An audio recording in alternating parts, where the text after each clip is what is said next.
Welcome back, ladies and gentlemen. No long break. My name is Blueberry, still here from Germany live with Don John, taking care about the production and all that kind of stuff together with me. So we are in the lobby, but before we're going to talk about the matchup and what's going to happen here in North America, we reached the round of 32. It's the second match day here of the tournament. We have another run for 2 weekends to go next week and then the week after. So let's take a quick look at the different regions we have created here throughout this event. This is the Catherine bracket, the Adagio bracket, the Rhyme bracket, and the Ringo bracket. So there's a little bit of stuff going on here. We have a couple of teams fighting: Gangstar Serious, Team Protector, Titan versus Predator Raptors, Vega versus Lady Hammers, Halcyon Hammers Velocity versus Von Langby. They're a second team now here. So the team which are we today dealing with? Do we know who are we going to show first? We can basically decide right now because Oh. you are in a full set party, and we also have the Sillies versus Pretty Boy Swag. Oh, So right. I'm actually thinking that we should go for the Sillies against Pretty Boy Swag. They are in the Ringo bracket, and this seems to be a very close matchup. So that is Oh, yeah. very likely what we are going to do. That would be this one. All right, so let's swap it and then actually go into that. That looks great. Seat 4 versus seat number 5. The Sillies, the roster, and Pretty Boy Swag. So Rome is together, still with us here as our analyst, and I would like to ask Rome, what do you think here about this matchup? Ringo bracket, round 2, the Sillies versus Pretty Boy Swag. Well, this is a team that we have a lot of experience watching in previous qualifiers and tournaments throughout. And looking at the Sillies first, they're seed number 4 against seed number 5 Pretty Boy Sway. The Sillies is a team that's renowned for how well they play aggressive comps, and they push the comps so early that they do try and snowball into the late game. And this is something that they do really well, especially with their timing of infusions is great. Their 3-man rotation is very great, but their only setback here is sometimes they can be too aggressive. And on Pretty Boy Swag, you have players like Might and Timbokill and XGen, who these guys they're more well-rounded. They have a lot of knowledge coming out of Might as their captain, and with this team, I'm expecting them to play a very passive composition where they're trying to make the smartest choices. They're trying to capitalize from mistakes. So out of the draft pick, you can expect a lot of bans to be focused on very early game strategic bans coming out of Pretty Boy Swag, Hmm. while on the Sillies is they're going to be banning other early game heroes so that they can, as long as they secure one and the other team doesn't, they have that advantage where they can play to their strengths. All right. So we are actually in the set party, just waiting here for our lovely casters. And by the way, hopefully they are here since we did a pretty seamless run over from Europe to North America. Forecourt Jester, Tasty Bacon, are you guys here? If so, say hi and how are you? Ah, Yeah, totally. yeah, Nice. there you go. How's it going, Forecourt Jester? Well, I mean, had some good sleep, had some good games yesterday. Looking very much forward to this next round because, as Rome has said throughout the day, it is going to be closer and closer skill levels. I mean, already watching Media Pixel nearly lose, I'm Yeah. really excited to see what NA can do. That's great to hear. And we are looking forward to the match. Together with Tasty Bacon, you will go through this matchup. I think everyone is in the party. And yeah, before we jump into that, quickly back to us in the studio. So prepping here the bands and the draft. And just checking if Tasty Bacon, are you with us yet? I am. Yeah, how is it going? What do you think about the next matchup here in the round of 32? It's going pretty good for me as well. As pretty much the same as forecourt. Got some good sleep in, nice and well rested Nice. to bring all the action to the viewers today. And again, 4 versus 5. This should be a really exciting match. fighting for that spot in the top 16. It's so important just to get to the point where you get points in general, which is of course the top 8. That's where everybody wants to get, just to have one step closer towards making it to the live championships. Alright, and as we just jump into the bans and draft, we are going here Pretty Boy Swag versus the Sillies, having pretty much a history already in Vainglory competitive game, and we see here the ban from Pretty Boy Swag incoming. Castrol, as you can see, nothing too spectacular, and the Sillies, they are actually going for the Sky ban. So Castrol and Sky are banned. Well, for those who just tuned in, again, Rome, I'd like to have your thoughts. Is that the new ban meta here, Castrol and Sky? Definitely.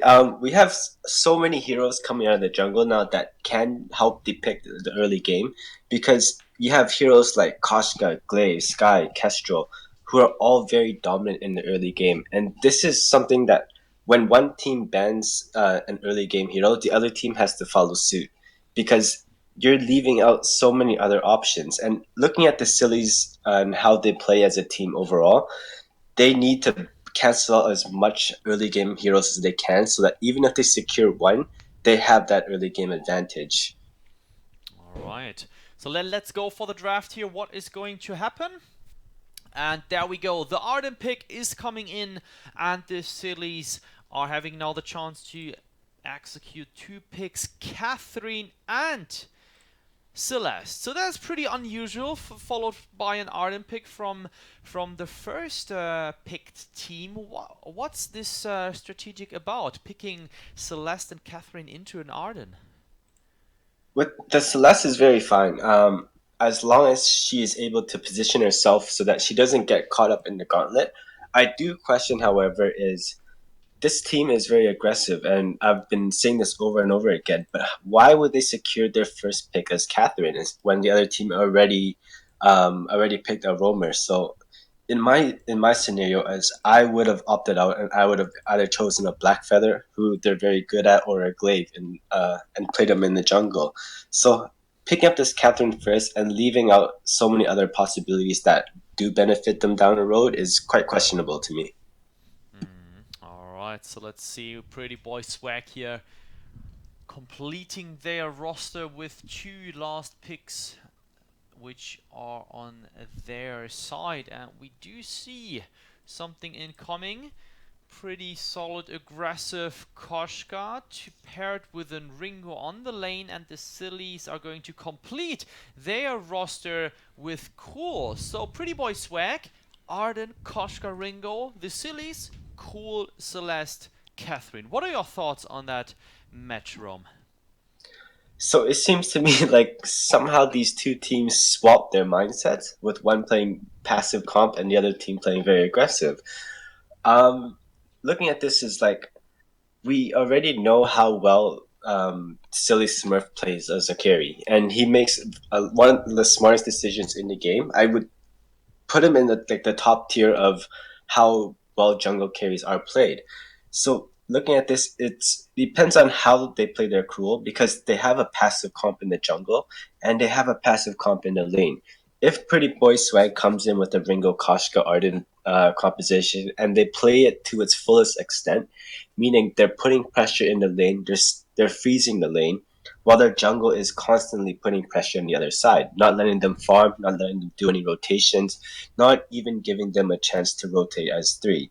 So I obviously, with this composition, I'm giving the advantage towards Pretty Boy Swag, but I do have to insist that they need to put that vision out really well, because with Cruel's perk is he has that movement speed ability to be able to cut out and get into the other enemy's side of the map, so he can farm by himself, and he's not goal dependent. So in the late game, it's gonna start really paying off, especially with the gold bounties that were implicated during the 1.12 patch.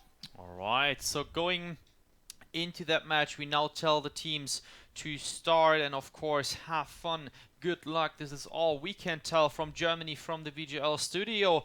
And then we go into that match. We are super excited. We will talk later about what's happening besides that, like other matches, you know, all the other brackets and region. And we will lead you a little bit through what can happen next week and that kind of stuff, together with Rome and his strategic insights. So thanks a lot for that. The game is starting, one trailer, and then the casters Tasty Bacon and Fokker Jester will take it away.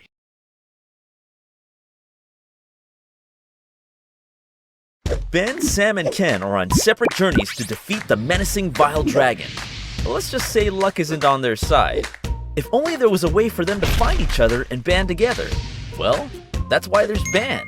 It's a mobile app that allows people to come together using common interests. With Band, you can find fellow gamers, chat, schedule gaming sessions, and conduct polls. Stage epic battles with friends while sharing videos and photos along the way. So try Band today. Band. Be together. All right, guys, we are on to the Halcyon Fold for our first match of the day here in the North American Winter Season Qualifier. I'm Tasty Bacon, joined by Forecourt Jester, and here we go. Pretty Boy Swag versus the Sillies, 5 versus 4, I should say, saying it in that order. But it's gonna be a bit of an interesting one. Kroll finally making his first appearance for us here in North America. Well, it's a very volatile pick. It's either going to do absolutely great, or we have seen it getting shut down quite a bit, especially in our last VGL finals. I mean, there was a little bit of Kroll, both on NA and EU, but man, he just did not really seem to put out those damage numbers. So we're very curious to see here in 113 how that Kroll will work out. Of course, the early game with Kasha here for Pretty Boy Swag, they're doing what they're doing, and you can see it's just going to be early game Roman from there. Unfortunately, it's now a 2v3 situation. They're like, Celeste came in from that lane, so they're going to try to just play this one, well, I would say a little bit safer, but yeesh, Mac Daddy's going to take quite the beating out of that one. Mite's coming into this one. I don't know where he thinks he's going. He has no escapes, and Catherine is just going to put him down with the first blood of the game. Yeah, that was a little bit of a misplay there by Pretty Boy Swag. XGen broke off from the rest of the team to go farm up these back camps, which is a great decision. The problem is the rest of Pretty Boy Swag they got caught in rotations, and one of them just got picked off. But now they're going to be turning it around and picking up a kill of their own onto Silly Smurf. They may look for a second one here. This is getting really greedy. Yeah, no, it's for sure going to be the second. XGen there, skin of her teeth, but she does actually solidify the kill there on that Koshka. But it was a big thing there. XGen was level 3. So she had an extra rank in her skills. She had a little bit of extra scaling to her name, and that played out fantastically. In early game Koshka, that's something that we are very familiar with here on the NA. Of course, Koshka and Fortress last season was absolutely just the fire pick that everybody chose. Yeah, and that's what makes me even more surprised to see this Kroll come out as the last pick there, because Koshka is generally very good against Kroll, as we see Silly Smurf getting caught on the wrong end of a trade there. Oh, it was. I saw the whole thing. I mean, Mite almost walked up to her, Achilles shot it, and just proceeded to destroy her. I mean, it's Celeste, not exactly going to go anywhere. So, I mean, yeah, we see this a lot as well in the lane. Ringos can really put up some nice aggression against heroes without escapes, without gap closers, or really any kind of defensive options either. So he redeems himself. 3-1 now for the score as we get a few kills here early. Will that amount to any kind of lead? So far, not really. Yeah, I mean, the lead is going to slowly start to swing in favor of Pretty Boy Swag here just because of this lane matchup. Mite already sitting at 25 CS to the 13 of Silly Smurf. Ringo is just so strong early on. And, Rome kind of talked about it. We were actually a little bit surprised to see these picks because the Sillies are usually that really strong early game team. But Pretty Boy Swag here, they went for this massive early game pressure with the Koshka and the Ringo. And I'm actually a little bit surprised that there hasn't been more jungle invasion attempts by XGen and Pyronin, because they definitely win that matchup early on. Koshka and Arden against Kroll and Catherine. But now they're finally looking to go in, but there's nothing that they're going to find right now.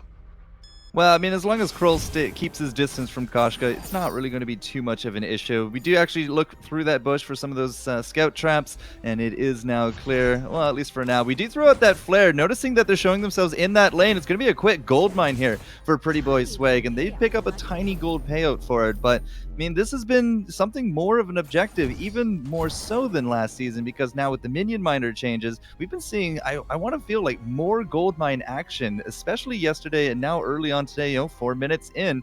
Will this go back and forth? Will we immediately put some candy on it? I'm curious to see which way this will go for Pretty Boy Swag.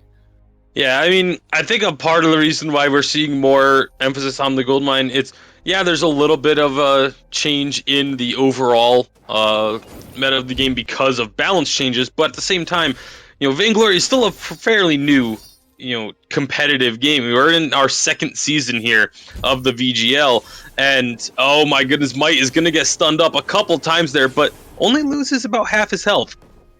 Yeah, Celeste, double crystal bit. You'd expect her to actually patch a little bit more of a punch, but was not meant to be. Now the entire team will actually start collaborating there into that bush. We do got that gold miner with the minion candy, so look for a big engage. There goes Kroll with the stun, hits on top of Might, and they just rush him right down. That's going to be it for Ringo, and a 2v3 situation means that we're not going to see a ton of aggression, I want to say, from Pretty Boy Swag. If they try to fight this out, well, they might get Lola for it, but at the same time, you can see the turnaround. They go immediately for action. He just has to back right off. Pyronin there is not going to be a huge deal when it comes to the damage. Just has to really try to make sure those Vanguards are ready to go to support any kind of aggression that XGen wants to do.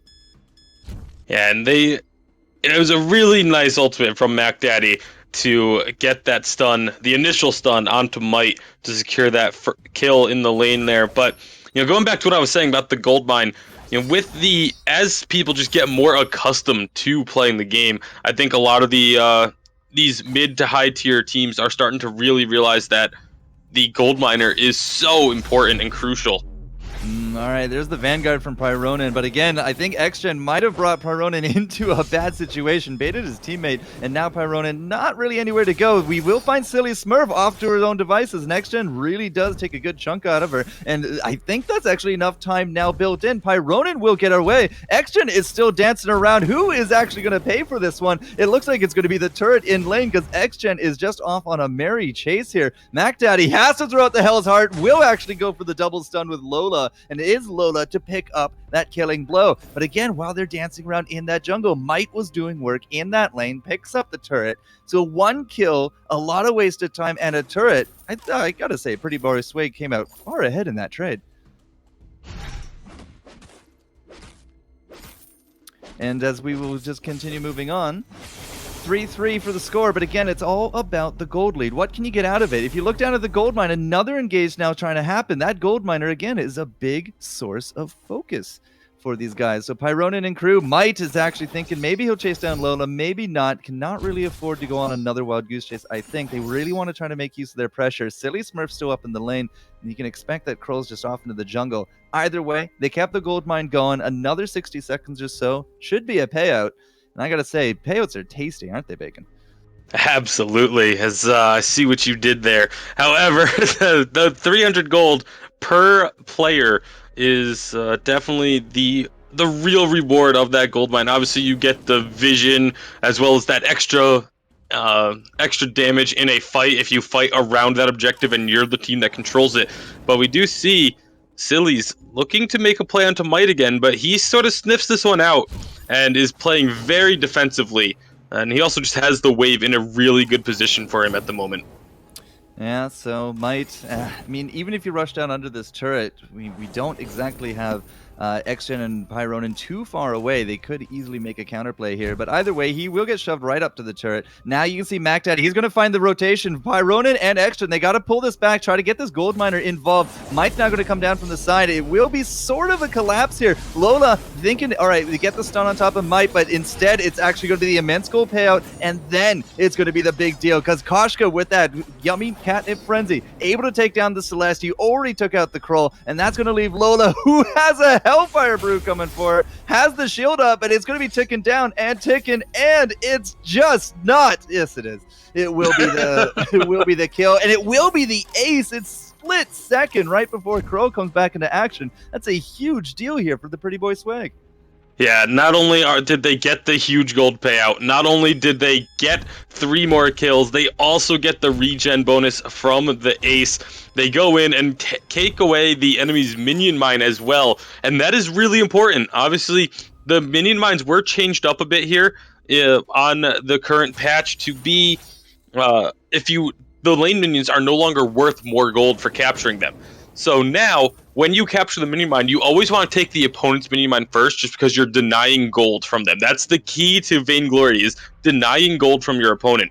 Even though they immediately take it back, the Sillies got so much less gold from that. That was at its full stack when Pretty Boy Swag took it. So worth 200 gold or more if a Iron Guard contract is in the area. However, when the Sillies took it, it was only worth like 50 to 60, I believe, is the base value of it. So absolutely just getting more gold off of the objective for Pretty Boy Swag. And we're seeing the difference here as they're up by about 4,000 as they looked like they were going for a fight. And there's the gauntlet going down.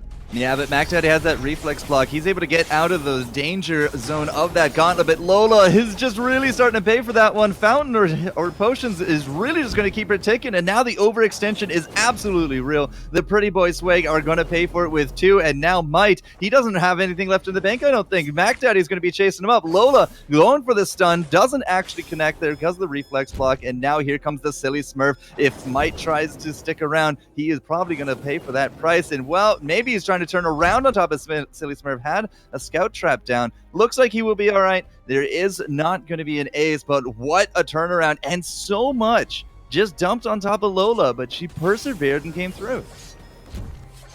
Yeah, that was, as you mentioned, just overextending, getting a little too greedy, a little too overconfident with the lead that they had built up. But for Pretty Boy Swag, they got caught in that one small area between the 2 walls under that second turret, and a beautiful core collapse came out of Silly Smurf, stunning up. I believe it caught 2 of them in the core collapse, and that is just, if multiple members of your team get stunned, it is such a huge thing. As we see the gold mine, we talked about how it's much more hotly contested. As soon as it was taken by Silly Smurfs, Pretty Boy Swag immediately right back in, even though it's just a tiny gold payout, just wanting that extra vision, wanting that extra resource in a fight if it happens. And now Ringo finishing off that breaking point. He's going to be a terror to deal with as these fights continue to go on, as long as they can take out Silly Smurf. That's going to be the big key for them. Silly Smurf 3 for 3 on those shots, landing pretty much every single one of them on 1 or 2 of the team members. You can see him a little bit worse for wear after that exchange, considering they weren't able to put up any pressure themselves. But the Bush party was definitely canceled due to foresight there from Silly Smurf. And 6-5 for the score. It's not really too far away from either team. A good fight could solidify a better lead. We did have about 4,000 or so gold between the teams, but after that last exchange, it is down to about the 2 mark. And, controlling that gold miner, as long as you can control him, and then you can put up the pressure here mid, any kind of counters, that Kraken's out just 2.5 minutes here, Bacon. So as long as you can hold it for just that long, you're guaranteed a payout. Yeah, and that's going to be what the Pretty Boy Swag wants to try and do, is just wait for the Kraken to spawn, get that gold payout, and possibly look for a big fight right around that timing, just to keep it from being taken away. Or maybe they're going to look for a fight a bit earlier, as they are making some aggressive moves on the map, although they are now retreating, of course, right after I mentioned that they're going aggressive. But looking at the item builds, we have an Aftershock was the first item for Koshka, so I really like that. And now building towards that Broken Myth. Definitely, in my opinion, one of the stronger Koshka builds to take. You just get those 2 offensive items, and you can build straight tank from there on out. As you see, the double Fountain of Renewal is on the board for Pretty Boy Swag as well. And of course, then the scaling damage of the breaking point for Ringo. Meanwhile, on the side of the Sillies, there's a Broken Myth was the first item for the Celeste, and now the infusions are starting to come out. A Crystal Infusion onto Krull. They're going to try and get as much damage out of the Spectral Smite as possible as a fight is about to break out. Hell's Heart does connect with X-Gen, but the Gold Miner is now part of this one. He does have that minion candy as well, and you can see Silly Smurf just gets absolutely destroyed. Throws out a pretty decent Solar Storm by the end of it all, but now Might, he's getting chased around by Mac Daddy. Doesn't not get the kill, though. Might will survive, and now Lola left in a 3v1 situation will just die a little off to the side, and an impressive streak as we go 3-0 in the second ace of the game coming out for Pretty Boy Swag. They defend the Gold Miner, they defend their positioning, and now they're getting a turret for their trouble. Yeah, that was a really nice job by Pretty Boy Swag to jump onto Silly Smurf right away, get that big burst damage taking off the board, and then you can work through Mac Daddy, who's obviously going to be staying alive quite extensively because it is Krull. Of course, he does have lower health or lower lifesteal than he did when we last saw Krull being played in competitive in the fall season. But it's still very difficult to kill a Krull that gets going. There is no breaking point built on him yet, though, which for me is one of the crucial items you need on Krull. I don't like the Sorrow Blade pickup. If that was a breaking point, I feel like Mac Daddy would be having a much better time of things. But as it stands, he's 0-2-5, and now it's actually Silly's that might be looking for a fight. They thought they could have actually caught out Might right there, but Catherine just not able to connect. Nothing else really came of there as well. Pyronin was there with the Vanguard, though, so a little bit of a show of force and that full health turret as well. You cannot really go diving at this point, I don't think. 15 minutes in, and you're down 6,000 gold compared to your opponents. They're just going to find each other here in that bush. Pyronin immediately throws out the Vanguard on top of X-Gen, looking for the better positioning, but Pyronin has to deal with Lola there. Where's Mac Daddy going? Silly Smurf not really in position here to hit too many things, as there's goes the Gauntlet. That's going to be a stun now. Into the back, you can see the collapse on top of Mac Daddy. Here comes the Yummy Catnip Frenzy, but it is the Arden actually to drop first. They'll trade it out for the Celeste, and now the collapse. Mac Daddy desperately trying to take out this Ringo, and it looks like he will get his wish right there. The life steal and the spectral smite just coming out very, very well. X-Gen now on the retreat, has 19 seconds or 9 seconds until that ace is going to happen, and it's just not going to be her day. She will get the reverse ace, and this is now the Sillies in control of this match. Yeah, and what happened there was just that Pretty Boy Swag got too close for that fight. Obviously, Koshka and Arden want to be right in the thick of things, but Might on this Ringo needs to be staying back and just peppering shots in from a distance to stay safe, get those breaking point stacks up, and just start unleashing torrents of damage. But he was right in the thick of things. They were able to jump on him and take out Might early on, which is, both these teams have similar targets in a fight, as we're seeing one come out here. Yeah, Solar Storm and from Hell's Heart. That's going to take down that Arden and put us in a very bad defensive posture here from Pretty Boy Swag. Now, they are at their turret, and the turret has quite a bit of health. X-Gen thinking of making something happen, but they got no support, and the stuns are absolutely real. Just brings her down under half. Has to pop out that fountain. Just going to be trying to stay as healthy as they can, but the positioning is very much more in favor now of the Sillies. They're bringing back those kills. Arden is still out of this match for another 8 seconds, and they were able to rebuff and get a fountain cooldown from Pretty Boy Swag. Even if Arden comes right back up, they're not going to be immediately looking for a fight. Yeah, really important item pickup here, though, as Pyronin did just finish the Atlas Pauldron. That's going to be huge for stopping Mac Daddy once the fights are underway. And we saw in that last fight, it was a really nice from Hell's Heart. It caught Pyronin on the back end of the boomerang from that ultimate, so just got a really long stun duration. And now we see the infusions again as they're starting up a fight.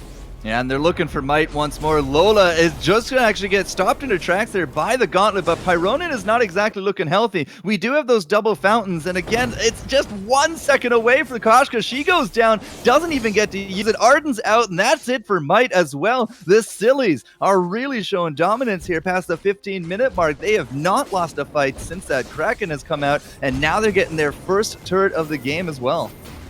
Yeah, they're going to turn this into a second turret, too. Silly Smurf is doing a much better job of positioning as these fights are happening here in the mid to late game.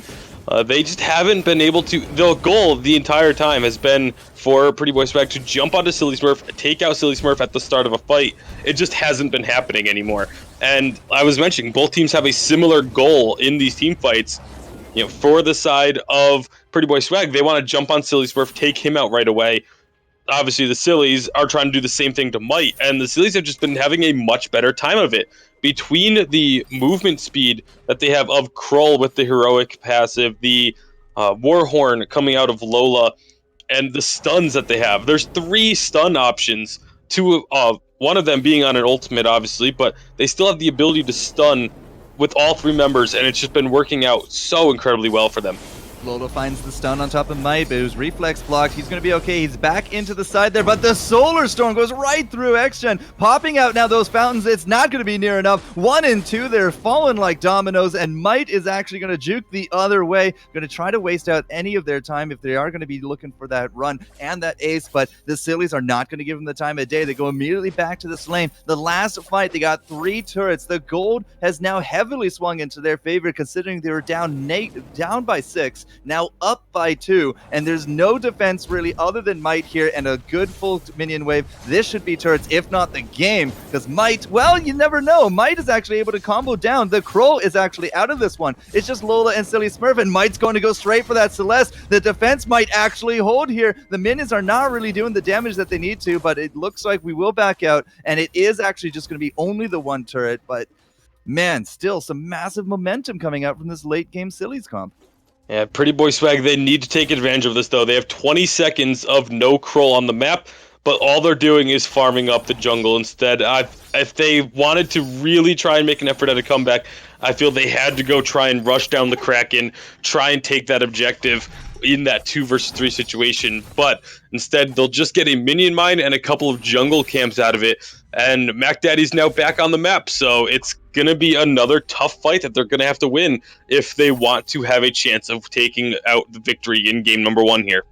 They're just right next to each other. Lola's going to find Pyronin, but unfortunately a support battle is not exactly what either side is going to be looking for. Now, so a little bit of artillery there from Silly Smurf. XGen putting her foot forward, thinking maybe can get something happening here, but Lola, again, just going to be starting things off. That's going to be Crow. He throws out the Hell's Heart. He hits it on the back on top of Pyronin. It's not XGen or Might, but now they do not have their Arden. In fact, he's just absolutely nowhere near his carries, and the 3-man collapse is absolutely dominant. That is now, again, 4 fights in a row. Now they're actually going to find Pyronin as well. He's just hiding in that bush or just standing around, not entirely sure. But that is surely going to be a game there. And the Sillies coming back very nicely into that one, Bacon.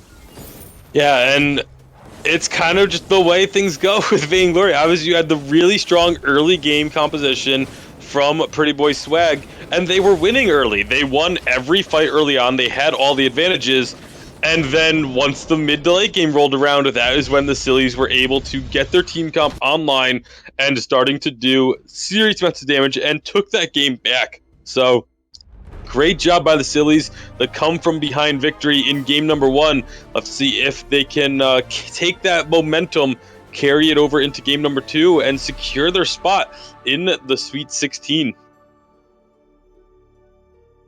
Taking a look at the item builds really quick.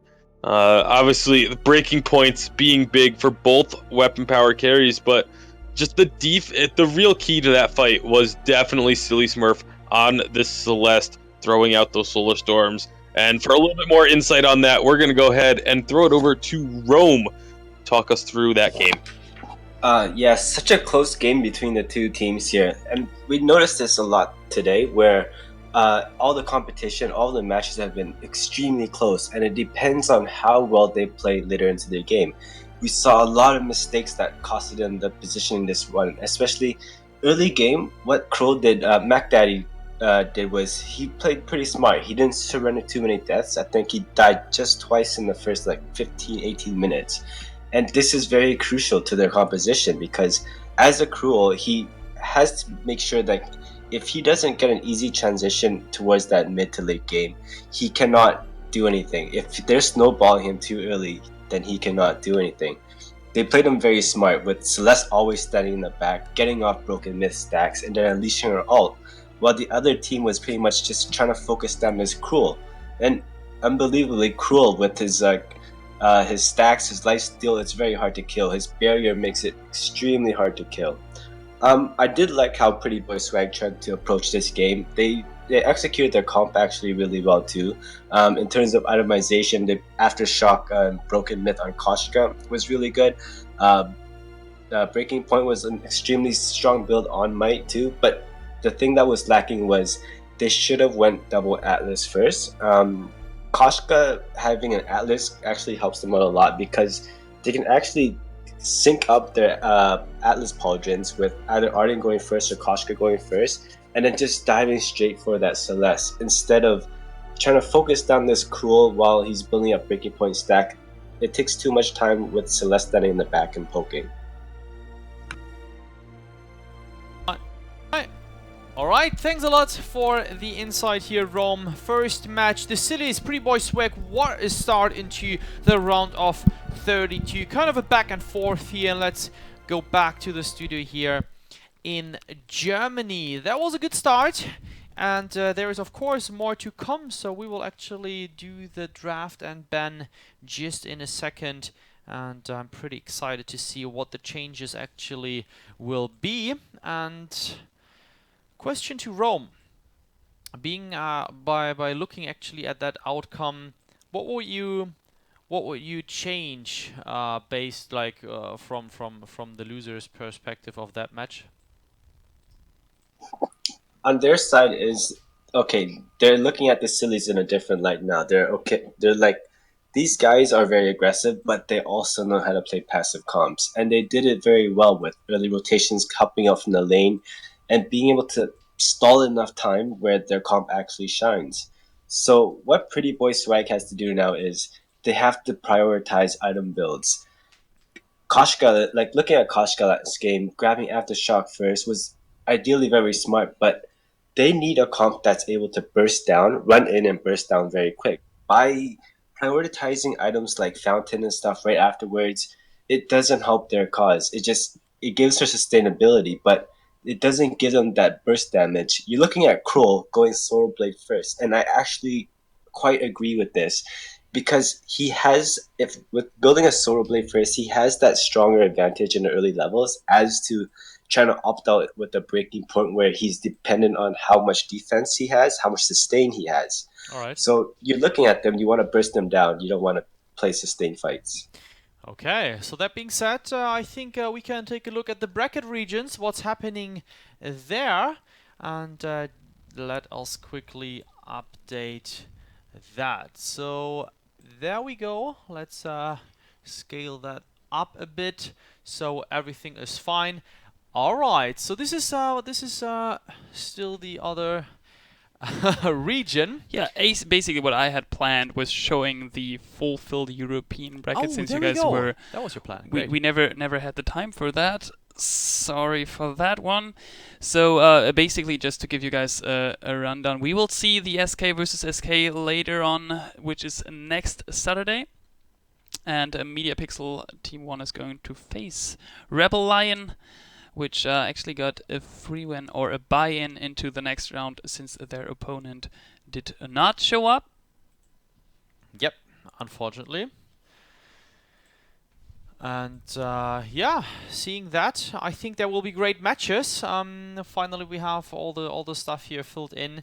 So just a quick update, and we actually can look at this one here. The Pina Coladas versus the winner from Rebel Tiger versus Ozo's comeback, that will be rescheduled. So soon we will have progress here as well. So we know what can happen in the Rhyme bracket, and here we know what's going on as well. So that looks good, and I would actually suggest to go back to the bans and draft since everyone is ready, and of course everyone is waiting for the second match here at Vainglory League, the round of 32 in North America. The Sillies versus Pretty Boy Swag. We have the bans, and the first ban here called from Silly. It is no one else than Sky, and on the other hand, Castle. I think Rome does not need to give some comment on that. This is what we used to see in the past matches here, right?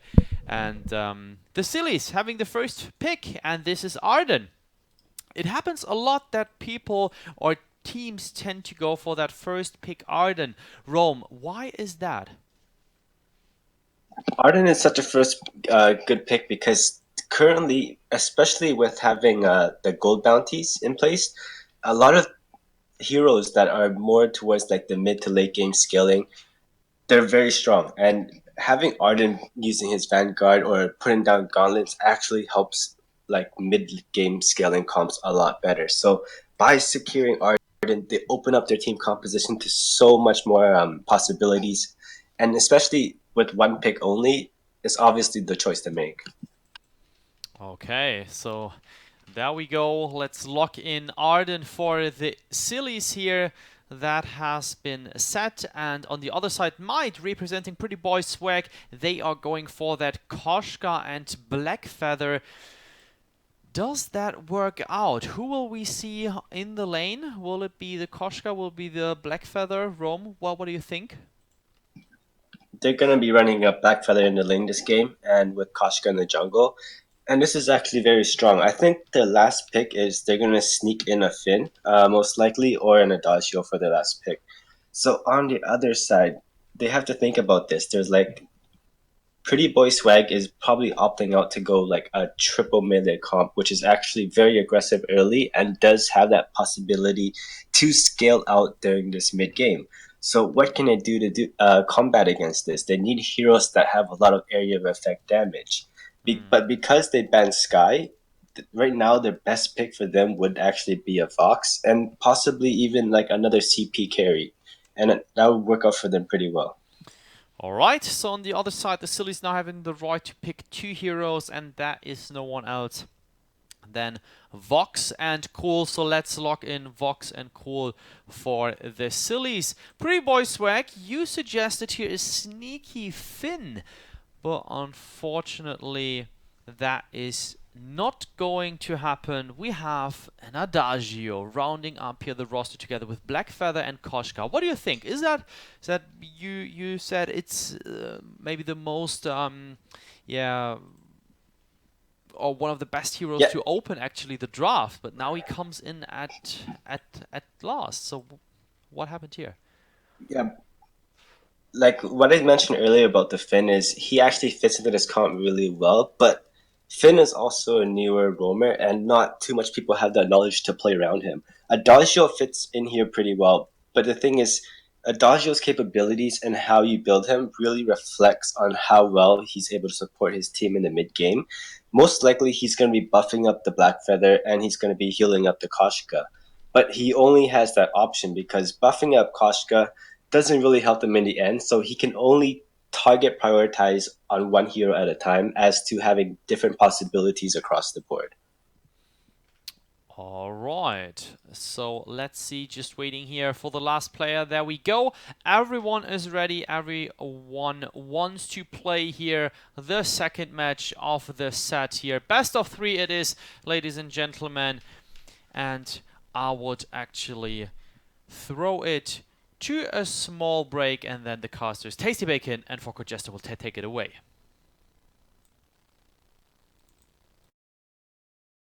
Ben, Sam, and Ken are on separate journeys to defeat the menacing Vile Dragon. But let's just say luck isn't on their side. If only there was a way for them to find each other and band together. Well, that's why there's Band. It's a mobile app that allows people to come together using common interests. With Band, you can find fellow gamers, chat, schedule gaming sessions, and conduct polls. Stage epic battles with friends while sharing videos and photos along the way. So try Band today. Band. Be together. All right, we are back onto the Halcyon Fold for game number 2 between the Sillies and Pretty Boy Swag. The Sillies taking game number 1 after a come-from-behind victory with that late-game composition. And now we're going to see another really late-game composition out of the Sillies with Vox and Kroll going up against the Koshka and Blackfeather. And once again, Tasty Bacon joined by Forecourt Jester to bring you all of the action. So just like what you said in the last game, Pretty Boy Swag didn't really seem to capitalize a lot on that early game Koshka. And, well, I mean, they're going to say, all right, if it ain't broke, don't fix it. I mean, it didn't exactly work, so I'm curious that they went it again. But at the same time, we still have that Kroll. The Sillies clearly have a lot of confidence on top of this one, and the confidence might be well placed if they can get this kill on top of Pyronin. You're not that ardent this time, but it doesn't look like he will actually drop. It's going to be Mac Daddy now at the very precipice of that turret. He's actually the one to fall, and now Silly Smurf and Lola are basically stuck in a 2v3 situation. This is what we expected to see more of from Pretty Boy Swag. They will go into these jungles, and they would now use the Koshka and Adagio to just try to keep either chain killing their opponents or at least stealing their jungle. Yeah, and obviously the Adagio is so strong early on by just giving those empowered attacks to someone like Koshka early, and then of course once the late game rolls around, being able to empower up that Black Feather who's already going to be doing a ton of damage. I really like the composition here from Pretty Boy Swag. It's just going to be a matter if they can play it out right, as in the lane, that's going to be a kill onto Might, being picked up by Silly Smurf. And it was a Mac Daddy invade. It was a Kroll invade that actually made that one happen. So it's an interesting point. I wouldn't have expected him to go into the lane, but if you think about it, he just had his entire jungle stolen. He's still looking for some of those respawns. So, I mean, he had to have been somewhere. He clearly wasn't off countering. And Black Feathers we have seen in this tournament, if you can rush them down, they don't have that many options in order to get out of a sticky situation. Yeah, especially pre-6. You really don't have that, without having that ultimate to dash out of a troubling spot, then it's fairly easy to take out a Black Feather early. That's the one, notch against Black Feathers, that his early game is rather weak. It's just a matter of once he gets to that late game, he becomes nigh unto unstoppable. So we'll have to see as, Might shooting out a shot in the wrong direction there, but he's just going to be mostly trying to survive. Obviously, he wants to get as much farm as he can, but the main goal for early lane Black Feather is just to keep yourself alive long enough to get to that point where you can just decimate everyone. But now here comes a lane gank, but it's going to be a 3-on-3. Yeah, but XGen is level 5. He's the highest level in this game. Look at the damage he put on top of Silly Smurf. With the help there of Adagio, XGen was just able to basically leap from the bushes. He's doing it again, right under the turret as well. Not enough for a kill, but you can tell that these guys are really wanting to make something happen here early. All three of them, they're in that lane. Now XGen and Pyronin not looking for that invade yet. Mac Daddy has been fairly vigilant there since he has wrestled control of his own jungle, but the pressure is absolutely real. This could be a problem though for Might. Might now thinking maybe he can take down the Silly Smurf, but if he's going to be around here too much longer, I think Lola and the Smurf might actually have his number. He is getting fairly low on his health. Yeah, he is going to be able to get back. He actually jumps back in, but it is at a safe time. And now Pyronin is making the roam on up to help him out.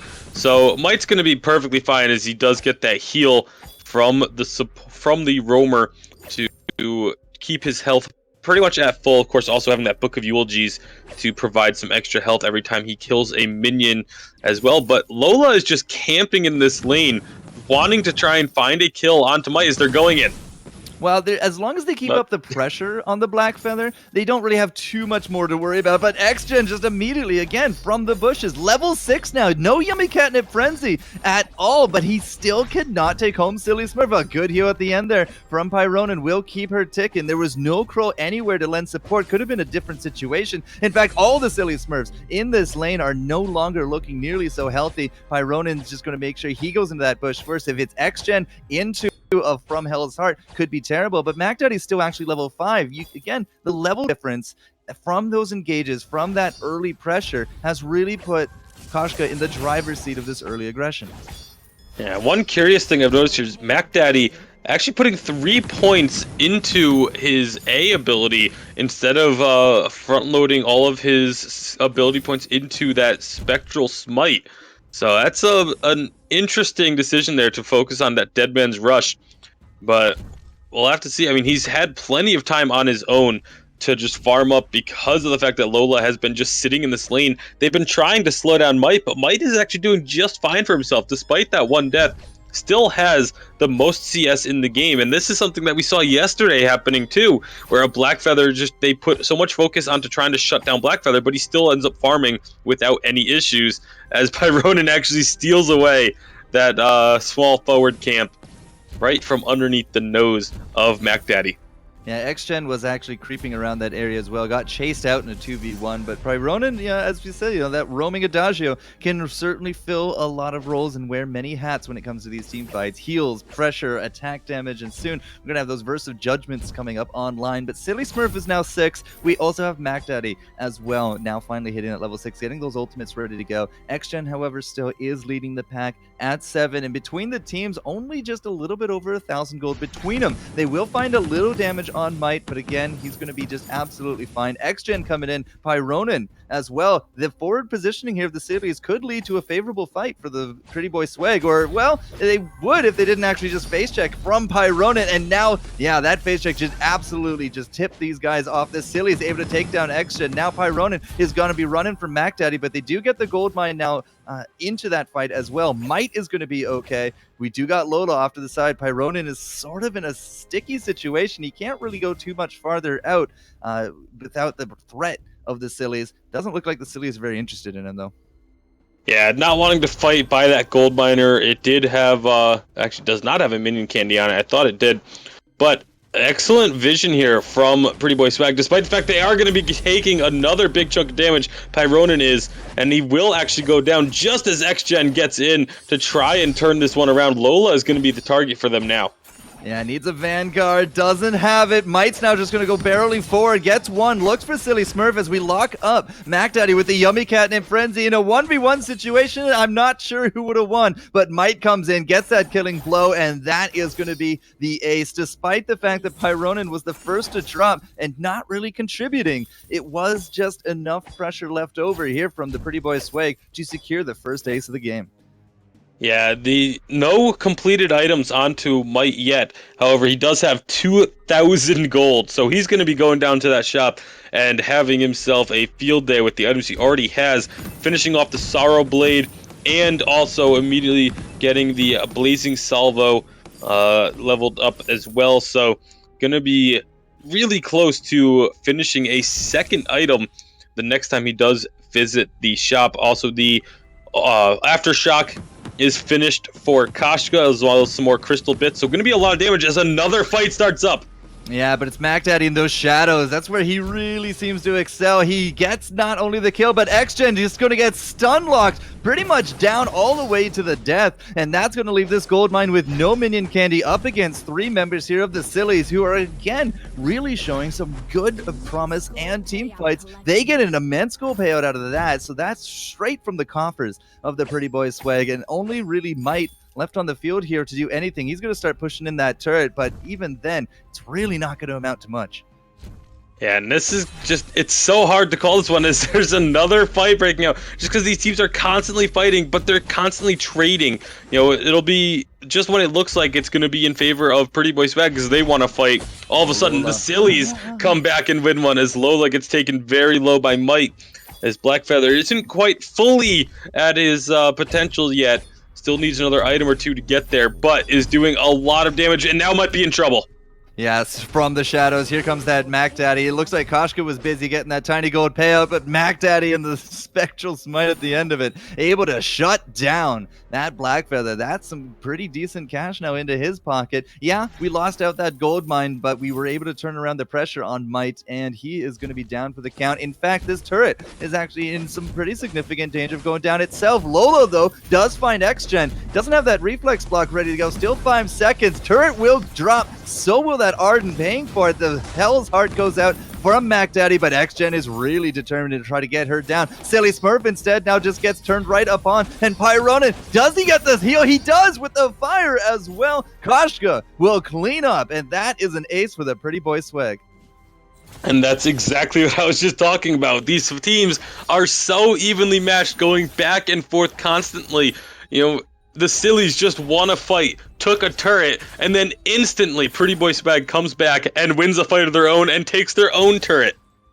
There is a 2,000 gold, actually not even, it's only about a 1,500 gold separating these two teams and they are within a kill of each other. It is just constant aggression, though. This might be the most fights we've seen at this stage of a game in any of the games that we've seen from North America here in the winter season. Of course, it is only day 2, but this has been a very aggressive game from both teams. If you can average more than a kill a minute, then you know it's an action-packed game. And these guys, it's the level, it's the Seed 4 versus Seed 5 spots. There's skill level has to be pretty close to it. Nice block there from Mite, gets right through that gauntlet. Here comes the return verse as well. Pyronin, unfortunately, not a huge amount of follow-up. Here comes XGen into the back, looking for the kill, but now it's just the Koshka up against the 3. The Hell's Heart comes out, and that is now going to be the reverse ace going over to the Sillies. I think we're up to, what, 4?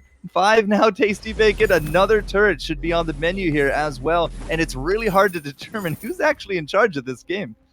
Yeah, but, if we go off of common trends, then that means that the next fight is going to go in favor of Pretty Boy Swag. So we'll have to see if it does keep up, or if the Sillies can actually pull 2 victories in a row when it comes to these skirmishes that have been breaking out all over the map. The gold mine is about to be taken by the Sillies. It's going down very quickly. There's not going to be any chance for a retaliation from Pretty Boy Swag on that one. And now the teams are just going to back off for now. And I think the side of Pretty Boy Swag wants to just get a bit more farm onto this Black Feather. Sitting at now 400 gold, did finish the Fountain of Renewal, so they have that double fountain. If they can use that properly in a fight, it is just so strong. The question is if it's used properly, because a lot of times when we see teams with this double Fountain of Renewal, they both end up popping it like right at the same time, and that completely wastes one of the fountains. Well, despite the fact that we have 3 deaths on that Black Feather, he is still leading when it comes to our creep score. If you look at him, 110 now and counting. Silly Smurf only sitting at 85, and they do have an equal amount of kills. So minion mines going back and forth. This is not the first time we've seen this from Black Feathers, though. They seem to have a very good last hit ratio for a lot of the players that we have seen that have actually been able to play the Black Feathers. Sometimes he does get banned out, sometimes they're just not picked. It's all about the Kestrel right now, and who knows what next week will bring with Rhyme being able to be selected in the round of 16. But for now, still only about, what, 1,400 gold between these teams? Yeah, it's still a very close game. Yeah. Yeah, it's still a very, very even game. And again, as of right now, it should be... going off of how this game is trended, it should be Pretty Boy Swag winning the next fight. We'll have to see, though, as infusions are starting to come out for Silly Smurf, picking up that Crystal Infusion, looking for that extra damage when this fight does start, as they are now at level 11 and 12 for most members, with the exception of Pyrone. And here's the fight.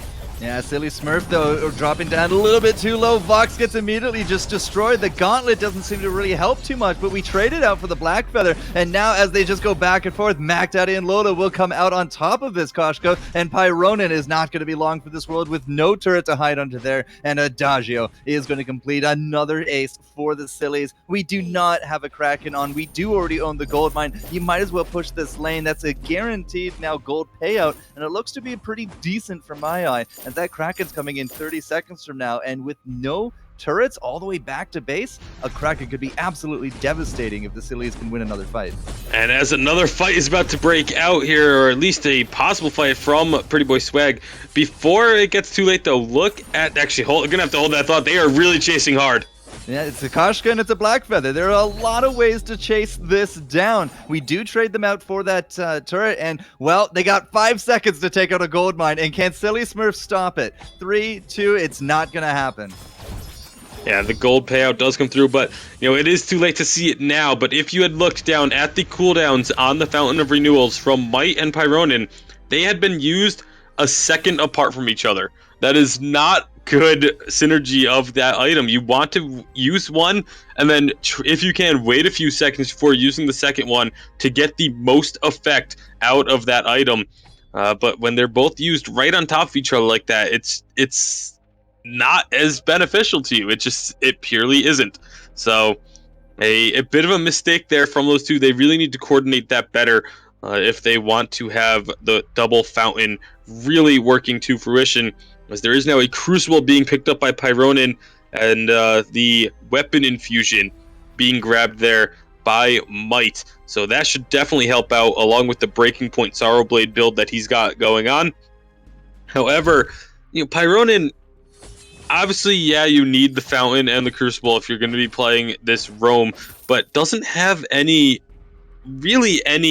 crystal power other than a single heavy prism as a fight is broken out. Yeah, the gauntlet's going to go down. It keeps Pretty Boy Swag here. No verse is going to come out. Pyronin held on to that one way too long. Koshka and Blackfeather immediately to follow. And that will be the umpteenth ace now coming out. Going to go right past these minions. Are they actually going to hit the Kraken? Are they going to push down? I would imagine that a Kraken would be on the menu. It looks like Lolo's going to be splitting for it. Minion Mine to be coming out here from MacDaddy as well. He can clean that up. And yeah, the giant siege vehicle will come to bear as the minion wave pushes in up against those turrets. It's really just down to those last two and the Vein Crystal, but 5 kills up and just under 3,000 gold. This is the biggest lead we've seen this game. And once again, look at those Fountains of Renewal. Within a second of each other, they were used. It's just not been a useful use of those items. Exactly. So, and again, the other thing is the double infusions. Double infusions for every member of Sillies, while there's only one infusion on the side of Pretty Boy Swag as another fight comes out. Might! Oh, the hell is hard, but the lockup from Koshka actually keep them all into this. Might is still going. MacDaddy now is going to be the big focus, but it doesn't matter. The shields, the health, the levels, and the damage numbers. Those double infusions coming out strong, just as you were saying, and a Kraken and a full 2 turrets and nobody for defense. This is going to be a nice 2-0 here for the Sillies as the number 4 seed. We'll move on to the round of 16 next week. And as we said, you might as well only have one Fountain of Renewal. They only used one Fountain of Renewal that time, and that is going to be the Sillies picking up the victory 2-0 in the best of 3 as they have knocked Pretty Boy Swag out of this qualifying tournament. So congratulations to the Sillies. And to go over that a bit more, and the 10-4-7 MacDaddy 6-3-10 box, we're going to throw it over to Rome. What did you think about that, the double Fountain of Renewal usage there? Yeah, definitely. This is something that professional teams playing in tournaments like this have to coordinate ahead of time, especially if they are playing over voice. They have to be able to maximize their item builds, especially if they're carrying 2 fountains. And if you're looking at the description of Fountain Renewal, is you get more based on how little health that you have. And if you're using it consecutively at the same time, you do get a bunch of health, but you're later on in the fight, you don't have it anymore, and it's not an option that you have to spam later on. But one thing that stood out this game was the use of Adagio and how he itemized himself. He was so far behind, and he lacked that presence in terms of being a strong roamer and a support for his team.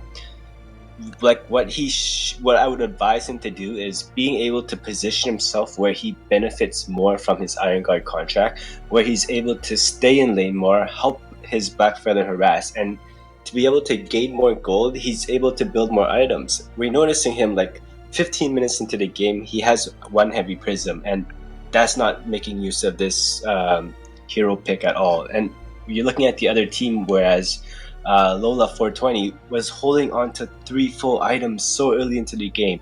He was using all his abilities really well, timed out his vanguards and his gauntlets, put it down, especially when he had 2 hard carries on his team. So evidently, as the game goes on longer and longer, there's no way for the other team to come back. These guys have so much potential to hard carry late into the game that it makes the other team that's based off of one very strong late game, but with a Koshka that falls off really early on.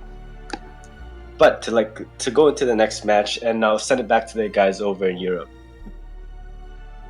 Alright, thank you very much, Rome, for your analysis of this great set of matches here. Great stuff, congratulations to the Sillies moving into the round of 16, which will be played next week, Saturday. Back to us, and let's ask Donjon, do we have any news? What's happening? Who is playing? I have something delicious for us, and we do have a Gangstar's Polaris versus Rough Riders.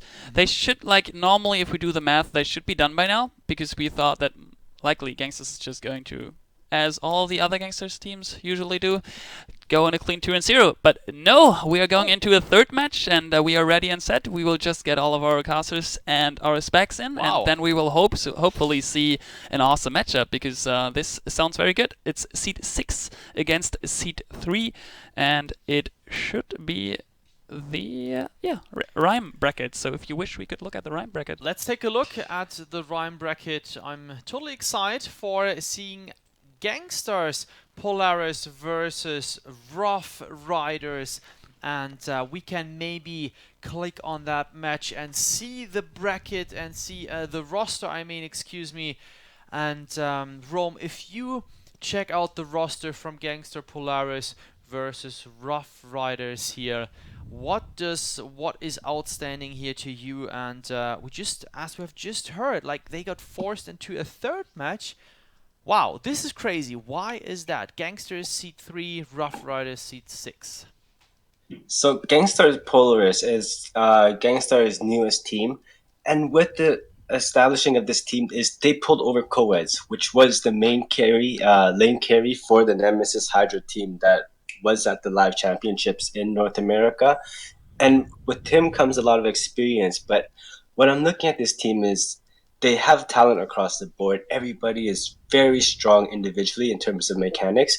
But because they're so new together, their time practicing together, creating that synergy has been limited. And this is a long road that lasts a couple of weeks. So during this time, they have to be able to build up as much momentum as a team as they can, and hopefully carry forward. But the thing is, today they have a match against Rough Riders, which, although they are seed number 6, I can recognize every single player on their roster. Eliminate, Manuel, Bruticus, Golden Light, and Peace. These guys are all well known in rank queues. They're playing against top tier teams constantly, so they're getting the practice, they're getting that knowledge. But the best thing yet is these guys have been playing together for a long time. So you're looking at one team with a lot of synergy compared to another team which has the better mechanical skills, in my opinion, but they do lack that time together, that experience playing with one another. Alright, thanks a lot. And I think we are ready. We can kick it off here and then jump into the hero selection. We are anyway on a 3-minute delay, so there is no advantage or disadvantage given. And while we do the lock in here, Rome, feel free to analyze together with us here. Gangsters Polaris going for a Catherine, Castrol and Sky more or less insta lock, so seems like they feel comfortable. Yeah, this overall is a very strong comp. You have so much possibilities coming out, whether you're playing Sky in the lane or you're playing Sky in the jungle. Your comp is so aggressively strong early that their main focus this game is going to be trying to shove that lane wave as quick as they can, clearing it as fast as possible, and then rotating down. And this is something Coeds has gotten better and better at over time. He's really good at farming that CS, and then with this extra time and based on the composition that they do have, they're able to rotate down really quick and make those plays in the jungle. Alright, on the other hand side, we do see a Sky as well, but this time paired with Blackfeather and Arden. Who do you think will have the upper hand here? Will it be Rough Riders with their setup, Sky, Arden and Blackfeather, or Gangsters Polaris with Castrol and Sky and Catherine? This is all going to be how well they're playing in the jungle. I do favor having a Blackfeather on my team because Blackfeather has that huge potential to really use his ultimate to evade enemy abilities late into the game, where the other team, although they're very strong out front, they're also very squishy. So if Blackfeather is able to farm up, grab that CS, perhaps pick up an item like Shiver Steel, he's able to dive deep into the backline, make those plays, because they both have the same heroes, especially coming out of Sky, which is using that positioning, using that forward barrage and the ultimate. But because Blackfeather and Arden go so much better together, scaling late game, I do give them the advantage later on. Alright, thanks for your thoughts, and we are already a minute on the fold. Our casters Tasty Bacon, Forecourt Jester, take it away. All right, thank you, Blueberries and Rome. We are in game already, a minute in. Thankfully, nothing has happened as we are seeing the game number 3 between Gangstars Polaris and Rough Riders. Tasty Bacon alongside Forecourt Jester here. And winner moves on, loser goes home. This is what it's all about with that blind pick as we do see a fight breaking out in the jungle. Yeah, 1, 2, 3, and 4 glimmer shots. Just look at Ride. Absolutely just get demolished out of that one. A great setup there from Zelkiar? I'm just going to call him Catherine, just for that good measure. But a really nice engage with the setup on the stun and 4 glimmer shots. Goes right through both of them. I'm a little curious that it wasn't actually a double. But hey, a kill is a kill. The invade overall successful. And the Gangstar Polaris team coming out strong here early. Yeah, and this is the second time that we've had a game 3 that we've gotten to see, and it's also now the second time that we've seen only one team take this Kestrel that has been banned. In every game where there have been bans, Kestrel has been banned, yet once it comes down to this blind pick, only one team is confident enough to take her onto the fold, so we'll have to see if it works out here for Hoboni. On the side of Gangstar's Polaris, we do see double Sky. However, it is one Sky in the lane, one Sky in the jungle. So we get to see the best of both worlds there with Sky coming out. So we should be interesting. This Coeds is definitely a name that we are familiar with. Yeah, I got to meet him back at Santa Ana at the live NA finals. Definitely some huge talent there. Can't say enough about Lost Boy Toff. Unfortunately, he's not here in this match. But Coed's into a team, especially with Gangstars. What a brand to kind of join into this regard. So he's been doing all right there. It is going to be Battle of the Giant Mech Ladies a little bit later on as Double Sky, as we said, is into that. And again, look at those glimmer shots coming out. Hoboni just really able to land some pretty good damage from afar. He's already missing a few chunks of his hit points, but Coed's now is going to make the rotation, probably going to be doing some bind. Manuel, though, you're the wrong place at the wrong time, so low. Can Hoboni pick up and finish him off? You know it. That glimmer shot will secure the second kill here of the game. And that's why we see Kestrel banned in every game where there are bans. It's right there. Just taking an Arden from, or not an Arden, sorry, a Sky from full to dead with just those glimmer shots. It's so incredibly powerful early on, and it just gets worse as the later the game goes. As they try and turn some damage onto Coeds, but he is having none of that. And now they're just continuing to invade this jungle. Gangstar's Polaris is. They're taking away a lot of gold from the side of Rough Riders already. A 1,000 gold lead just about being built up here in the first 4 minutes. Mining has begun as that miner now is going to be joining us here into the fold. Peas is actually up into that lane, just using that contract as best as he can, I suppose, at this point. But at the same time, Manuel out and about doing his jungle thing. Coeds into this lane has been doing quite a good job. 83 creeps? No, sorry, that's the wrong one. I'm looking at the wrong person. 39 creeps to her name, 39 there to the Black Feathers. So they have been keeping up with each other in terms of those last hits. Despite the fact that we have 2 kills, the gold difference is actually much bigger than that. It's sitting at somewhere in the 1.5 thousand range already.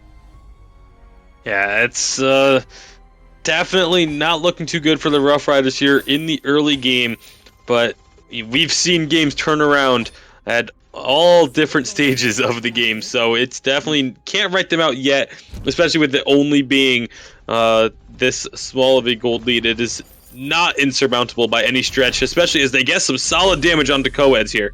Yeah, they do, but at the same time, we've already chased out Manuel from afar as well. Hoboni comes in from behind. He's now taking some glimmer shots to the back, to the face, everywhere, basically. And again, like, you get some damage on Coeds, great, but there's not really any kind of follow-up. In fact, they're the ones now being pressured under their own turret. They don't have Manuel here. The Rough Riders Sky is just finally coming back into the mix of it. But even then, I mean, what are you going to do? You can't engage this in a 3v3. That Arden's just going to get straight up deleted. It's early enough with those glimmer shots and a forward barrage. He could just be absolutely erased. Yeah, and this is, again, the power of this Kestrel being put on full display here from Hoboni. With both of the kills on the team as they now take that minion mine early on just to help out with those trades in the lane. That's the only goal of that first mini mine, is to help out with trading, and there's been plenty of trades up there that it's definitely going to help out. It's going to make them think twice about trying to get this extra damage on the co-eds that we've seen them constantly looking to put out. Well, this could actually be their opportunity. The Series Strike goes forward, but Coeds just says nope and gets right on out of a bad situation. Uses the boots for it, but hey, he's going to still live to fight another day and still continually pushing in that lane against her opponent. Sitting now at 63 minions to Golden Light, who should probably just actually even that out, 63 apiece. So other than those two first kills, we haven't really seen too much else, but you can be sure that Kestrel's farming up a storm at this rate. Yeah, looking at those CS numbers, 63, it's pretty even in the lane, but Kestrel does definitely have that advantage coming out of the jungle thus far, as there's a big skirmish coming down, and there's the one-shot, one-kill, not quite getting the kill onto Golden Light, but definitely dropping him low and giving the advantage over to Gangstar's Polaris, but a nice answer from Manuel to get some return damage, but it's they definitely have them trapped here underneath this turret. Just a few pot shots here and there from Hobani, really just trying to make sure that these guys have nowhere safe to be. If it's not going to be a forward barrage, it's going to be a glimmer shot in the back. And you can see Golden Light, he's not exactly very stoked about sticking around, so he's going to head on home. We are pushing in these minions again and again, but we should actually have some jungle spawns coming up. The jungle so far actually looking pretty barren, though, onto the side. Manuel was able to finish that one off, and there it actually goes. The big guy's down. Now the backs are actually spawned out. Zelsier is there with Hobani, and it just immediately deletes them. This is just, again, going bad to worse here for the Rough Riders. Now, what do we know from these guys, though, Bacon? This is a game 3, and the seed's really not that different. 3-6. They're still more or less in that top 8 region. Both of these guys would be in a tournament, but this game is pretty one-sided early on so far. Yeah, this is definitely looking to be in favor of Gangstar's Polaris, as that gold lead has expanded up to 2,000 gold here now at 8 minutes. It's still, again, not an insurmountable amount. It's not completely devastating to be behind by 2,000 gold here, but it's just every little tiny advantage that has started up has been in favor of Gangstars, and that's just, like you mentioned, it's really those small little advantages, they do build up, they add up, and if you can't get an advantage at any point in the game, you're just going to continuously fall behind, as now they're looking to go aggressive onto Manuel. Yeah, but Manuel does not have a solid escape plan here, and again, shot after shot, those pent-up glimmers are really just doing some work. Other side of the map, though, Peas is trying to take on Coeds here with the help of Golden Light, and Peas with the fountain by the end of it will actually help Golden Light secure that kill. Here comes Zelsier looking for vision, looking for that stun. The active camo is there. Hobani is now kind of perpendicular at this point, should still be able to pick up Peas. Will one shot, one kill be enough for a Golden Light? Not even going to attempt it at this point, but they do redeem their fallen comrade, and they do get 2 shots for 1. Yeah, it is still on a 30-second cooldown, so that's why it wasn't attempted there for a one-shot, one kill. But they did get the immense gold payout as well, so this gold lead has just expanded up into the realms of just about 3,000, but they are still just keeping pressure on this lane. And looking at the items that have been picked up, you have a Serpent's Mask for Blackfeather, so Golden Light does have that first tier 3 item, but Manuel is still looking for his first tier 3, obviously going for the Broken Myth to start. A Frostburn is done on Coeds. The Sorrow Blade is finished for Hobani. As now there's going to be a bit of a trouble here for Manuel again. The aggressive invasions from Gangstars are just working out really well. Yeah, again, it's just more and more jungle being stolen out here. Peas and Manuel thinking maybe, all right, a little bit of counter could be in order, but Coeds is right there in level 10 as well. You do not want to be tangoing with that powered up mech on the side here of Gangstar's Polaris. 4 kills, 1. They were able to put up a kill on the board here from the Rough Riders, but that gold lead is just not doing them any favors. Now over 3,000 gold between them. And looking at the positioning of Gangstar's Polaris now, they're just sticking around this lane. And again, every time they've gone aggressive into the enemy jungle, they've either stolen away camps or picked up a kill. And that's what's really led to having now this 3,000 gold advantage. It's every few minutes they've gained another 1,000 gold over their opponent. and it's just been non-stop, really. There's been the one kill picked up. That's really the one blemish on this game thus far. But the other thing is that it's all been on Hobani here and Zelkiar, because Coeds is 0-1-0, has just done nothing but farm up in this lane. But to be fair, that's pretty much the same can be said for Golden Light, sitting at 1-0-0 with similar numbers on the CS, as now Warhorns coming out from both roamers to help out with the movement speed. Warhorn on a Catherine just feels like you're double dipping down into that movement speed. Absolutely fearsome, because if Zelsier sets up these shots, Hobani is just going to follow up with glimmer after glimmer. We've seen that time and again. So I really like that pickup there, Bacon. You can see already a stun, Manuel, and it's going to actually be the shield now. Ooh, the gauntlet is left a lot left to be desired. Hobani will do the one shot, one kill though, and well, the teams will just bounce off each other, it seems. Yeah, and so Gangstar's players, despite having these advantages and constantly taking small victories, they're still playing very passive and very defensively, not wanting to take too many risks. Obviously, with so much on the line, if you go for a really risky play and make a mistake, you could potentially cost your team a big advantage here. So that's why they've been playing so defensively. As we do have a pause coming out. Yes, we have. So I recognized Coeds was not moving for a suspicious time, so I thought going into a little pause here might be the best, as already we had it yesterday, and we are watching this game from a client where you can pause the game, which is pretty nice feature, thanks to our lovely developers over in California. So waiting here for him, hopefully to reconnect as soon as possible. And while we do so, we can actually take a look at the bracket they are playing in, so everyone knows actually what is going on. And we have Gangsters Polaris versus Rough Riders. Let's quickly check out here the bracket. So we do have here Gangsters. I think we need to go on there. Yep, there we go. So they can face Vertigo Black or Synergy Quantum. And Vertigo Black, we all know what they are capable of. Seeded number 2, depending on who is going to win here. So it can be Vertigo Black versus Gangsters Polaris, or it can be the other way around. So there are different kinds of possibilities. But all in all, I would like to ask, because maybe the one or the other viewer, they have no idea about all the 4 brackets, and now we are in the Rhyme bracket. And I wanted to ask our analyst Rome once again, what do you think about here so far, about the teams here? No upsets so far concerning the seed numbers. All top 8 teams reach the next round. Do you think this is going to continue, at least for this match day, Rome? Yeah, well, I had a lot of input when we were doing the seeding, so I'm pretty sure most of the favorites will be pulling out through.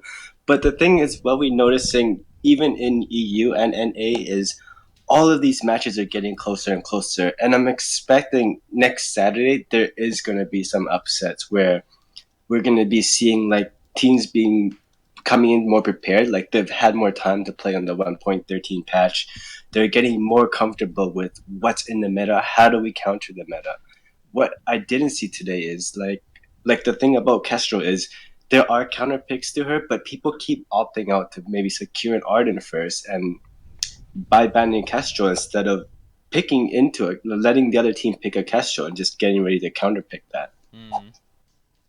All right. So you guys were talking about upsets, and therefore I would like to jump to the Adagio bracket and hit quickly on refresh, and then you should actually see that Liberation X versus Vanguard. Vanguard is seed number 8, Liberation X obviously seed number 1, probably all over North America, and they did lose the first match. Sadly, they are already sitting in their second one, which was starting during the third match we are currently watching between Rough Riders and Gangstars. So yeah, just a little update. We will keep you guys posted. Also, you should check out Fame Glory, because he's going to update you with awesome screenshots and intel on the matches. And as I can see, the match is continuing. Yes. Everyone is back, so let's throw it over to our beautiful casters, Forecourt Jester and Tasty Bacon. Oh, we're so pretty. Isn't that right, Bacon? I'm not even going to touch that one.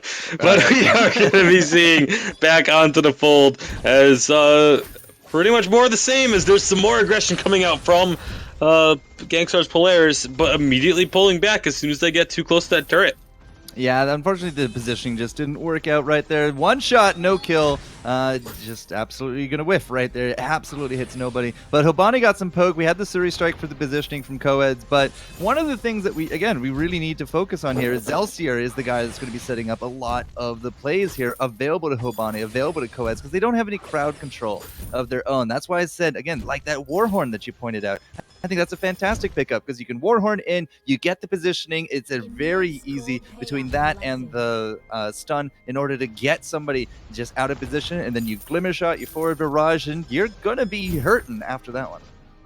Yeah, and we, again though, 13 and a half minutes in, there still hasn't been a single turret taken. Hell, the turrets have barely even taken any damage at this point, as they're both sitting at about, or the blue turret is at about 3/4 health, while the red turret has barely even been touched.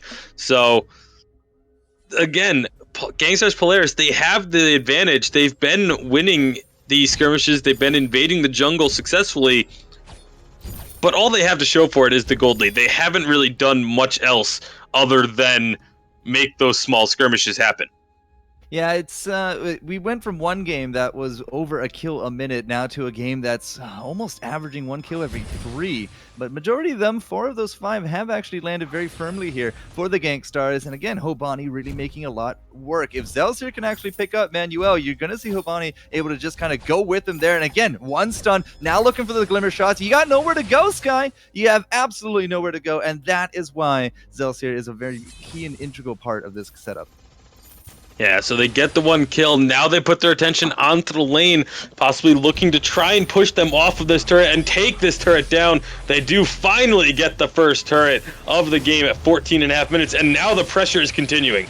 Yeah, one shot, not, oh, it actually did hit. I legged a little there, so Peas, skin of his teeth, he's actually very thankful he got out of that one. Coed's now thinking maybe he should have left the forward barrage going a little bit longer, might have pushed a little bit harder, could have been rewarded with a second kill, but instead, they'll go with the turret, they'll go with a decent gold payout, the Kraken now devouring out that gold miner, and that gold lead is now certain a very firm 6,000 in favor of the Gangstars.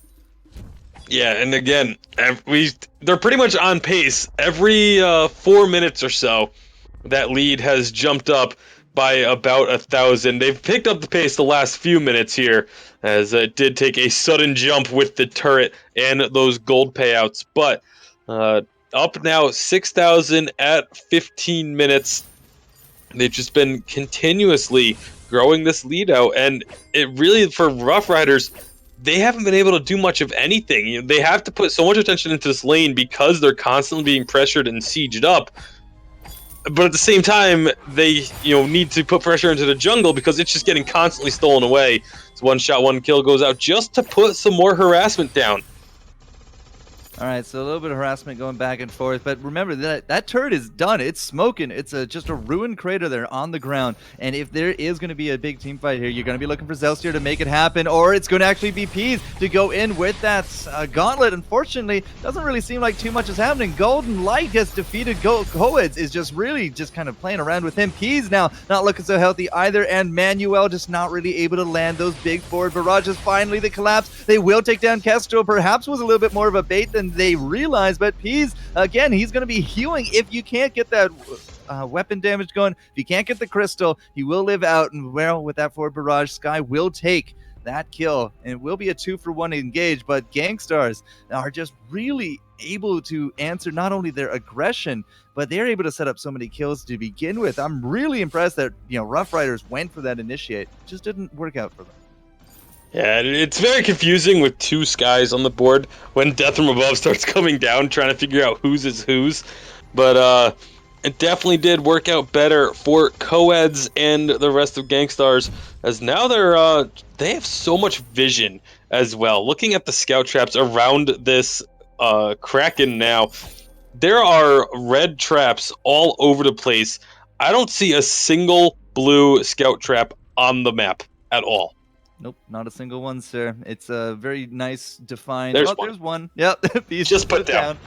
A nice ring of vision is keeping control of that mid area. I mean, we already had several payouts going over to the Gangstars as well. Remember that gold lead? Well, it's now counting 7,000, and still at this rate, no sign of slowing down. So the Rough Riders thinking, all right, they got to make something happen. It's 2 kills, 7. They did get a kill in the last matchup, so it's clear that the Gangstars are not invincible. They just got to make sure that they play these cards right. And I think a big factor will be how will Manuel react in a lot of these team fights. He is getting pressured very hard by Hobani, but if he can, kind of just pressure through it, if he can just live through a little bit of it and get the damage in, will that be enough for Golden Light to seal the deal?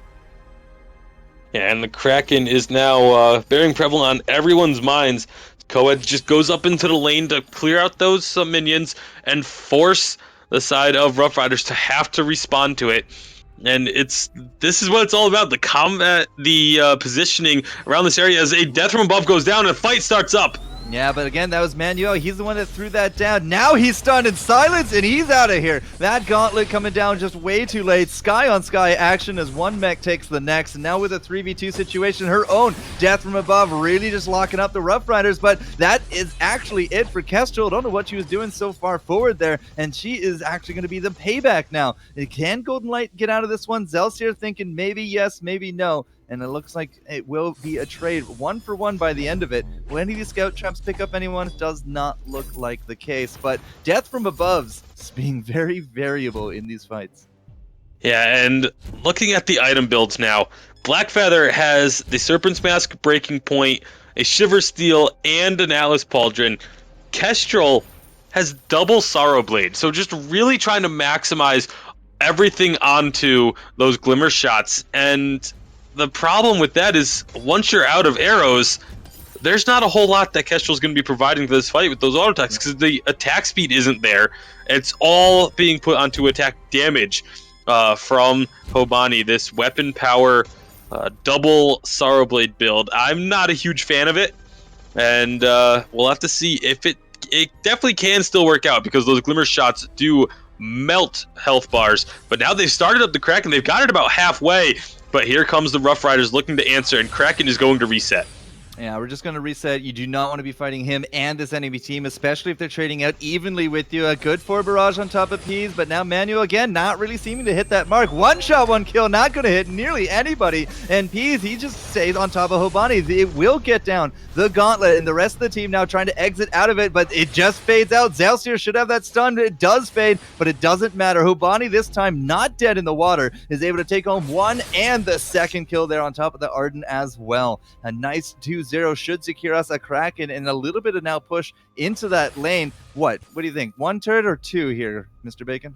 Well, it all depends on what Golden Light does here, because Golden Light is hanging around by this Kraken and knows that it's going down. He's going to possibly look for a steal. This is going to be so risky, though. Golden Light is moving in, making his presence known. He's just delaying this Kraken, trying to get them to waste time, but it looks like he has now decided to back off as Hobani just peels off a bit, and this will be the Kraken, but here comes the rotation from Coeds. Yeah, and the Surrey Strike going forward. He's going to really try to chase down Golden Light. Easy peasy pickings right there. The Kraken is now going to go over to the Gangstars here as well. So all those mind games, it wasn't looking for the steal. He was looking for that delay. And would you actually believe that that was an ace at the very last second of it all? Ugh. Yeah, right before the respawn came through. And look at the Sky build. Frostburn, Broken Myth, Eve of Harvest, and a Shatterglass. That is just so much damage, and that's why we saw at the start of that last fight. Peas was taken down below half health. Look at how quickly that turret gets annihilated, and this should be the game for Gangstar Serious because they just have all of this damage and a Kraken coming in behind them.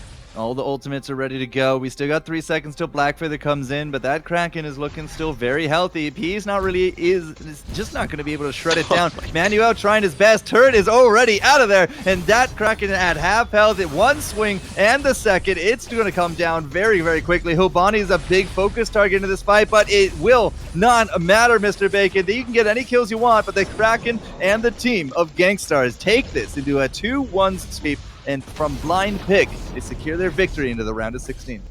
Yeah, Coedge was not a part of anything early on, was just completely on his own farming.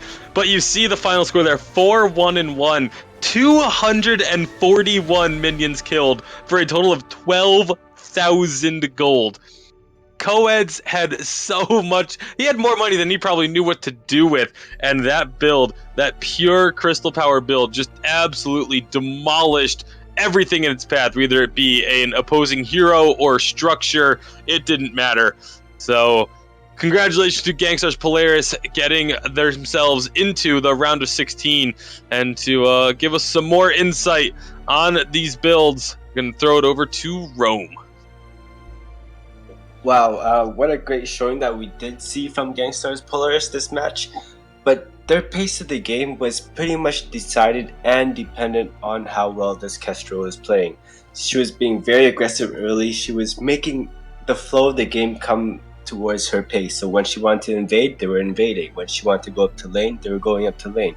And she made their early and middle game so easy that with Sky in lane playing by Coeds, he just sat farmed. Like, he didn't have too much responsibilities that he had to do. He had to come down and help when there were like large fights and initiates. But apart from that, he had such an easy time where he was just like, okay, I'm gonna sit in lane, I'm gonna farm, just to make sure I have enough items to combat with this Blackfeather late to the game. But definitely, this is one of the teams to watch coming to this tournament, and hopefully we'll get to see some more of them next week. Yay! And that is going to be it for this matchup. So let's throw it over to us, to Germany. I just stole your lines. And we're going to see the next matchup, which is Team Apex Seed 5 versus Team Penetrate, which is Seed 4. The draft has been done. They are basically just waiting on us. That's actually a matchup which is scheduled a while ago already, but they both said to Exceptions, who was handling that party for us, we want to get streamed because we got noticed that we might get streamed. They said, I mean, sure, it's a good matchup as well. Sure. That's what Exceptions told us. So I guess, Rome, you have even more insight of those. Meanwhile, we will jump over into the draft and show you guys what Team Apex and Team Penetrate went out picking. First of all, thanks a lot not only to our admins in the background working as busy bees, handling the parties and the chats and the bans and draft, but also to all participating teams. It is going super well so far from the organization side, from everything. Don't pretty jinx cool. it. Don't jinx it. No, like, I think it's pretty cool, and the teams are working to make it happen. What I mean is, for example, just as now the best example, they say, hey, you know what, we want to get streamed, it's awesome, we just wait. Or we have other teams who actually have or are scheduled to start, and they say, well, no, we wait another 10 minutes because then we get streamed. So I think that's pretty cool. Big shout out to all the teams participating in VGL, and thanks a lot for that great stuff. We are in the party. We have some pretty good names, and I'm super excited to go over with Rome to the team names as soon as possible, just after the first ban coming in now. Team Penetrate versus Apex going in with the first ban here. Who will it be? Don John? It will be the one and only Cruel. It's not a Cruel ban against the Dear Jetpacks, but it is a Cruel ban against Team Apex. And we saw Team Apex actually moving quite deep into the autumn season qualifiers as well. And I'm not going to steal Rome's role. Tell us more about those teams. Yeah, looking at this team, Team Apex and you do have so much available data online, especially because they do a lot of streaming coming out of Rumbly VG, and we see how many compositions they do build around Cruel. And with Team Penetrate coming into this, they're like, okay, we're studying up our opponents. We're making sure that we know every single little thing about them, just so that we can walk into this draft mode with a lot of possibilities and contingency plans. Banning Cruel on their part is actually a very good idea, but you're also leaving out so many other opportunities. Like with Team Apex, is they're going to be coming into this tournament with more than one comp. They're going to be coming and practicing a bunch of different possibilities, just to make sure that they have a bunch of viable characters that they can play later in the tournament. So we're going to see how this goes. But looking at Team Apex, I do see them playing more on the passive side. And taking out a Cruel actually works really well. What they have up their sleeves, though, it's up for us to decide later on this match. Coming in from Team Apex is the Celeste ban. So, any thoughts on that? Getting so much intel, and as you said, about Team Apex. Yeah, one of the first Celeste bans. Yeah. That's also because that's what I'm going to say now. I'm not sure if there is someone on Team Penetrate who's likely famous for a Celeste pick, because that seems fairly random, seeing a lot of Kestrel and Sky bans all day.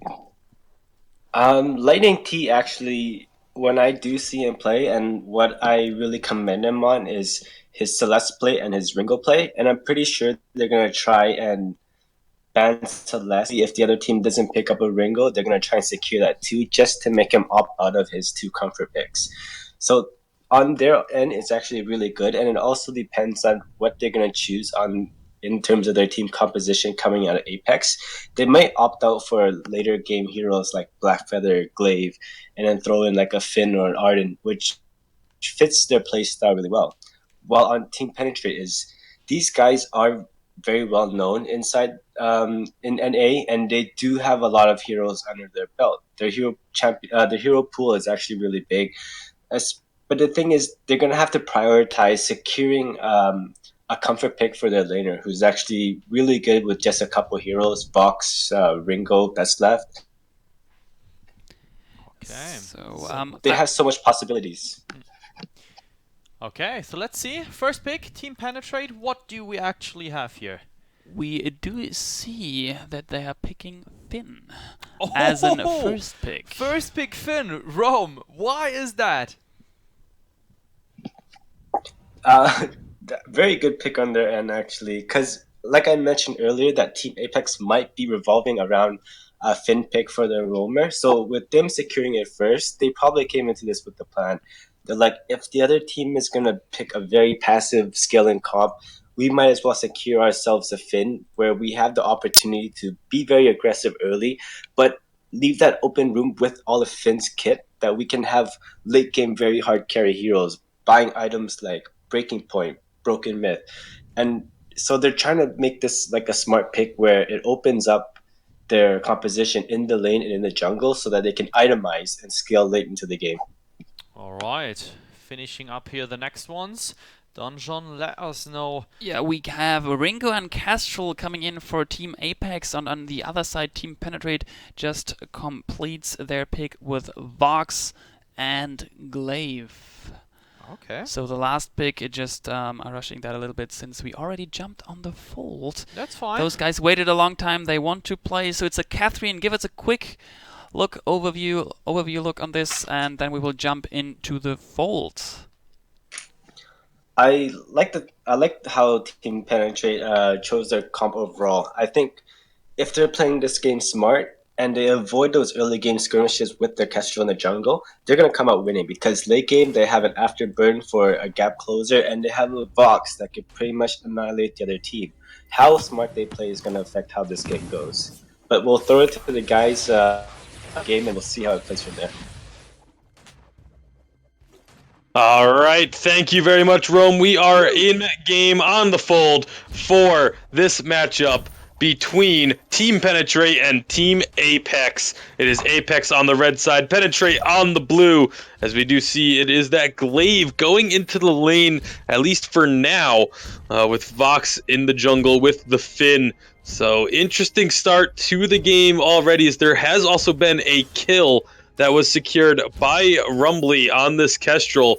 This is the first time that we've had a pick and ban phase where Kestrel was allowed to get picked up. So we'll have to see, obviously, Penetrate deciding that they were comfortable enough with it being played to let it through. But right now, the early advantage is definitely in favor of the Kestrel.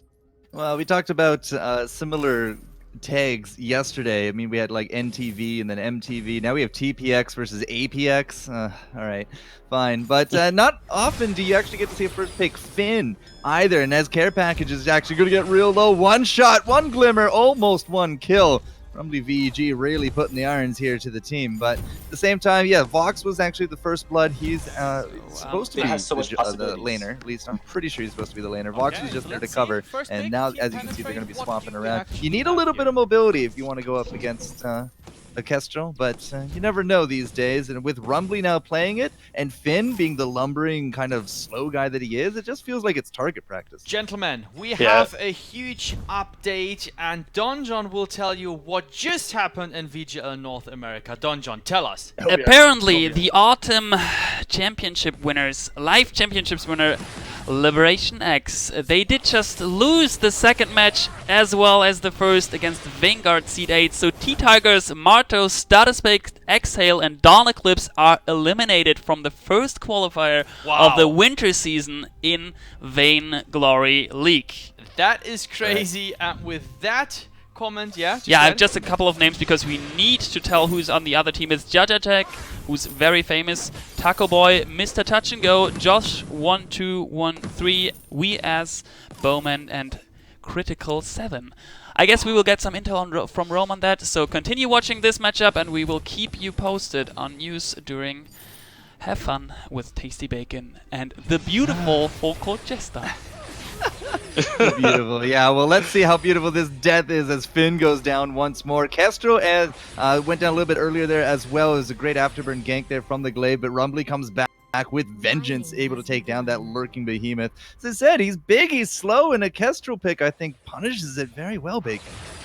Yeah, I think really the only thing that could punish it even harder would be a pick like a Scarf pick, where you just can't avoid that damage that just continuously ticks onto you. But we will see how it plays out. The gold is still pretty much even. The tiny gold payout is picked up shortly after the gold miner spawns here. So that is going to be Apex getting control of that objective. However, going back to what Donjon just said about Liberation X being knocked out, we actually got to see Vanguard play yesterday, and I'm really curious as to what happened there, because they put up a really good fight against Wicked Kimosabe, so it was not like a entirely convincing destruction of that number 9 seed. So for them to go 2-0 against the reigning champions, something impressive must have happened. Well, reigning champions, but remember, they weren't the first seed to get into that. It was quite the upset when it did happen, so you never know who's going to be whispering in the corner about this one. But this is only the first qualifier. I'm sure that, if they really put their work together, they can probably come back into it. I wouldn't write them off just yet. But either way, back to this one. Rumbly, VG, and crew, 2-1 for the kills, and in terms of the cash, pretty even side to side. Haven't really seen too much coming out of this Finn yet, but all three are now just going to be sitting here in lane. The glaive with the afterburn was able to make a kill happen on the Kestrel a bit earlier. So between the glaive, between the Vox, you can put out some pretty significant bursts. We're going to have to see if the glass cannon can withstand some of that damage as life goes on. Yeah, and Oracle right now on this Ringo up in the lane. It's this double range composition is one that really intrigues me. Ringo just kind of tanking up those minions, wanting to keep it frozen. He's losing a good chunk of his health, all in the sake of just keeping that lane in a beneficial position. So you can see just how important that is to these players to be able to farm safely in the lane. Well, he's going to be safe at least for now. It's really only just Vox there, and I'm not entirely too sure under that turret Vox can really go too deep about it. Here comes Bentim and Rumbly VG, though, into the back. Spidey senses are tingling, and Lightning T says, not today. Defeats that kind of gank, but still the pressure is going to be there. We do got to get TPX kind of back onto at least a little bit more of a position here to help out with Lightning T. But Penetrate and Apex, again, a very close game. And again, if you go for about 1 kill a minute, it's a pretty action-packed game. We just came off of one that kind of ramped up near the end, but it looks to me that this one's going to be more the latter than the former. Yeah, a lot of safe plays coming out. And you see right now, Penetration is sitting all 3 members up in this lane, while there's no one from Apex even visible on the map. So that's a lot of time being wasted. Obviously not entirely wasted for the Finn, as he does have that Iron Guard contract to get some gold off of this, but Care Package is getting absolutely nothing other than a little paltry amount of experience from sitting up here, and it's denying experience from the other 2 as well. Yeah, but he's now level 6 as well. Everybody does have those ultimates ready to go. I was more expecting to see Iponyu actually just do a forced accord, make something happen, throw out that anchor, because, I mean, what's Kester going to do? Well, probably just die. What's Ringer going to do? Well, you have enough lockdown with that glaive. You pull them in, you afterburn them into the wall, and, well, between the 3 of you, I'm pretty sure we can make a kill happen, but it's all pretty passive so far. Yeah, very, very passive game, but it is a very close game because of that, as the lead is only 200 gold that separates them. Obviously, the gold mine is getting closer to that payout, so we do see a bit more attention over there, the mini candy being put on as well. But this should be a payout going in favor of Apex, as it is going to be happening in just a few seconds here. All right, so Lightning's still there in that lane. He sees the Rumbly here. He's going to use that mobility to defeat at least one Glimmer shot, but Oracle was able to land a few shots himself, and Lightning now down a few hit points. So Iponyu's coming back into this Care Package as well. Is going to be on his way, but again, it's still pretty much everyone stays to their side, and immense gold payout will go over to Apex. So the longer that they take, or the longer that Team Penetrate takes to kind of do something about it, the better the situation's going to be here for Apex. Yeah, this is definitely slowly swinging in favor of Apex, but again, when a game is this close, it could swing at a moment's notice. A forced accord could come out and easily secure a kill. I'm actually rather surprised it hasn't been thrown here, but now the rest of Apex is moving on in, so the opportunity is gone. Well, if you chase down a Finn, you're going to be naturally just trying to tunnel into him, which means you're going to be naturally aligning, which then you could actually have a pretty good forced accord. But if you do catch, 3 team members, I'm not entirely too sure you're going to do yourself any favors, because other than the pulse, I mean, the pulse and the wait for it is really going to be kind of the big ones there. The AoEs as well. But if you can't get the positioning, if you just by accident bring all 3 and you're not ready for it, all that potential could actually go to waste. Yeah, I think they'd be more than happy to pull in all 3, though. When you have, obviously, the resonating bounces from Lightning, the AoE crits from Glaive, and you combine that with the fact that Kestrel and Ringo both want to be standing much further back, a 3-man forced accord would be absolutely brilliant for the side of Penetration. That's probably exactly what they're going to be looking for. They just need to actually find that opportunity. But again, there's going to be a downside. If you only catch 1 and then you throw down all of your damage, you're not going to have anything for the follow-up. And it might be a 2v3, but when all your skills are on cooldown, you won't have any ultimates for it. You got to be very aware of Rumbly VG. Those Glimmer shots will pierce, and that 1 shot, 1 kill will hit all of you if you are going to be collapsing. So that's what I kind of mean. You have to be very confident that you can get 2, 3 team members and then put down all your damage. Otherwise, you might find yourself kind of out of options in the middle of a fight. Either way, it is now up to almost 11 minutes with still only 3 kills on the table. The gold mine is over halfway through a second payout. There's a forced accord, and it misses everything. That is going to be big for Apex, as they know they can go much more aggressive without the threat of that ultimate coming through for 40 seconds, and there they go. Lightning. All right, Rumbly, this is where you get to shine. A little bit too late. He's already healed up. Still, the Glimmer shot's going out. And again, target practice. You cannot really seem to avoid those shots as Finn. The Glimmers are starting to really add up. There's the Silence looking for the 1 shot, but he goes immediately the wrong way. North and south, I'm not sure where his geography classes was, but the Glimmer Shot will redeem him a little bit here. And absolutely a totally wasted ultimate coming out of that. Either way, Care Package is now going to be lording over the destroyed turret. He will not be able to pick up Ben Tim as much as he really might want to. And with 1 kill, 1 turret, and a little bit more pressure, we will slip into a 2,000 gold lead here from Apex. Don't worry, Rumbly. It's not like there's 1,000 people watching you make that shot or anything. But we are gonna be. Oh boy, that's got to be one of the worst feelings to be. I mean, they wanted to be streamed too. Like they held off starting this game because they wanted to be streamed, and then to go and pull a move like that, you just got to be absolutely kicking yourself and hoping you get the redemption of being able to turn this into a victory so that nobody ever thinks about that shot. But we are going to be moving on 3-1 now. The gold lead has jumped up to 2,000 as that turret was taken. The gold mine is going to be paying out once again very soon. So we see the side of Apex sticking around that objective to help protect it, make sure it doesn't get taken away, for an immense gold payout going the opposite direction. Another forced accord doesn't connect with anything. You know, but at least it went the right direction. It's like going to go see a movie and there's just really no climax at, at the end of it. It's just like, all right, it's the Martian, he's on Mars, and he doesn't get home. All right, movie over. All right, so Team Penetrate, I don't know, man.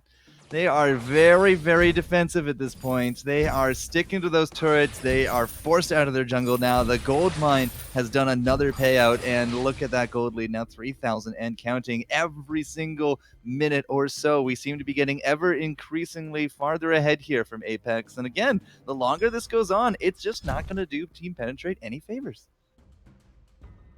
And it's a little bit strange to me that Apex isn't being much more aggressive. I mean, they're up against a very late game oriented composition, and right now they're just letting them get to that late game point. So this could be a game that we see get turned around. I mean, we've seen plenty of games with comebacks from a late game composition just getting to a point where they can eventually win, and it looks like we may be on our way towards that here because of the fact that they've just been so passive.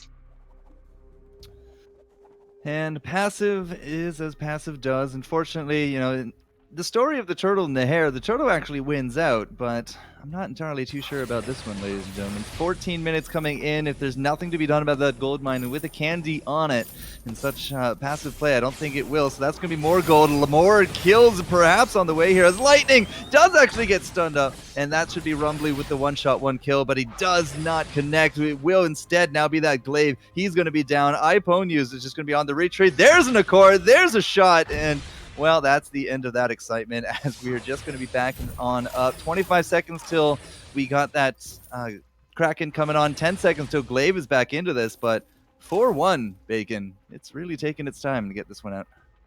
Yeah, they do get some pressure onto this next turret as they start to siege up. And looks like it will be getting close at least, but they do have to back off as they don't have the minions there. So not quite enough to get that extra gold, but there's the gold payout from the Kraken spawning. 15 minutes in. We're sitting at a kill every 3 minutes on this one. So definitely a much slower paced game than what we are used to. The stream just saw Rumbly and that old stream says sadly unsubscribes. That is the worst right there. I'm sure he'll be feeling that one on the social medias for a while. But 4-1, these guys are still pretty much in control of this matchup. 4,000 gold, and you got to say, the levels, the pressure, the turrets have started to finally, go down. Rumbly finds a glimmer shot, and it just really defeats whatever Team Penetrate wants to do here. I mean, they're all clutched up, but they need to get off a good force to go. They need to catch somebody and collapse. Otherwise, this is just going down the drain for them. Yeah, and now with a 5,000 gold lead approximately here now built up for Apex, both teams sticking around this Kraken as I think Penetrate definitely knows that if this Kraken gets taken, that's going to be a few turrets being taken down. Well, Team Penetrate going to be showing themselves all three in that lane. You can see Apex now just moving forward a little bit. They're going to steal out this forward camp and advance. The Bush Party advance crew looking for that ambush. Team Penetrate thinking, all right, are they in front of us? Are they in behind? Everybody's sticking together, but nobody's willing to make a move.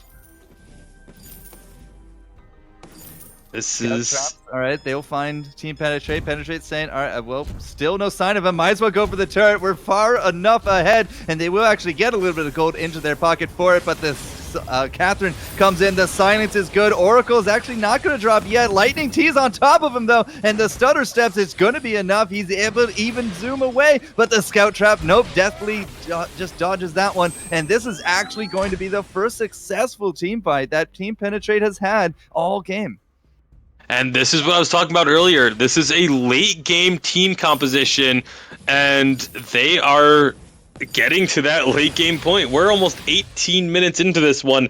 The items are starting to accumulate. For this Vox, it's an alternating current, the Shattered Glass, and now we're going to be working towards that Broken Myth finally as a third item, a little bit later than I would have liked to see it.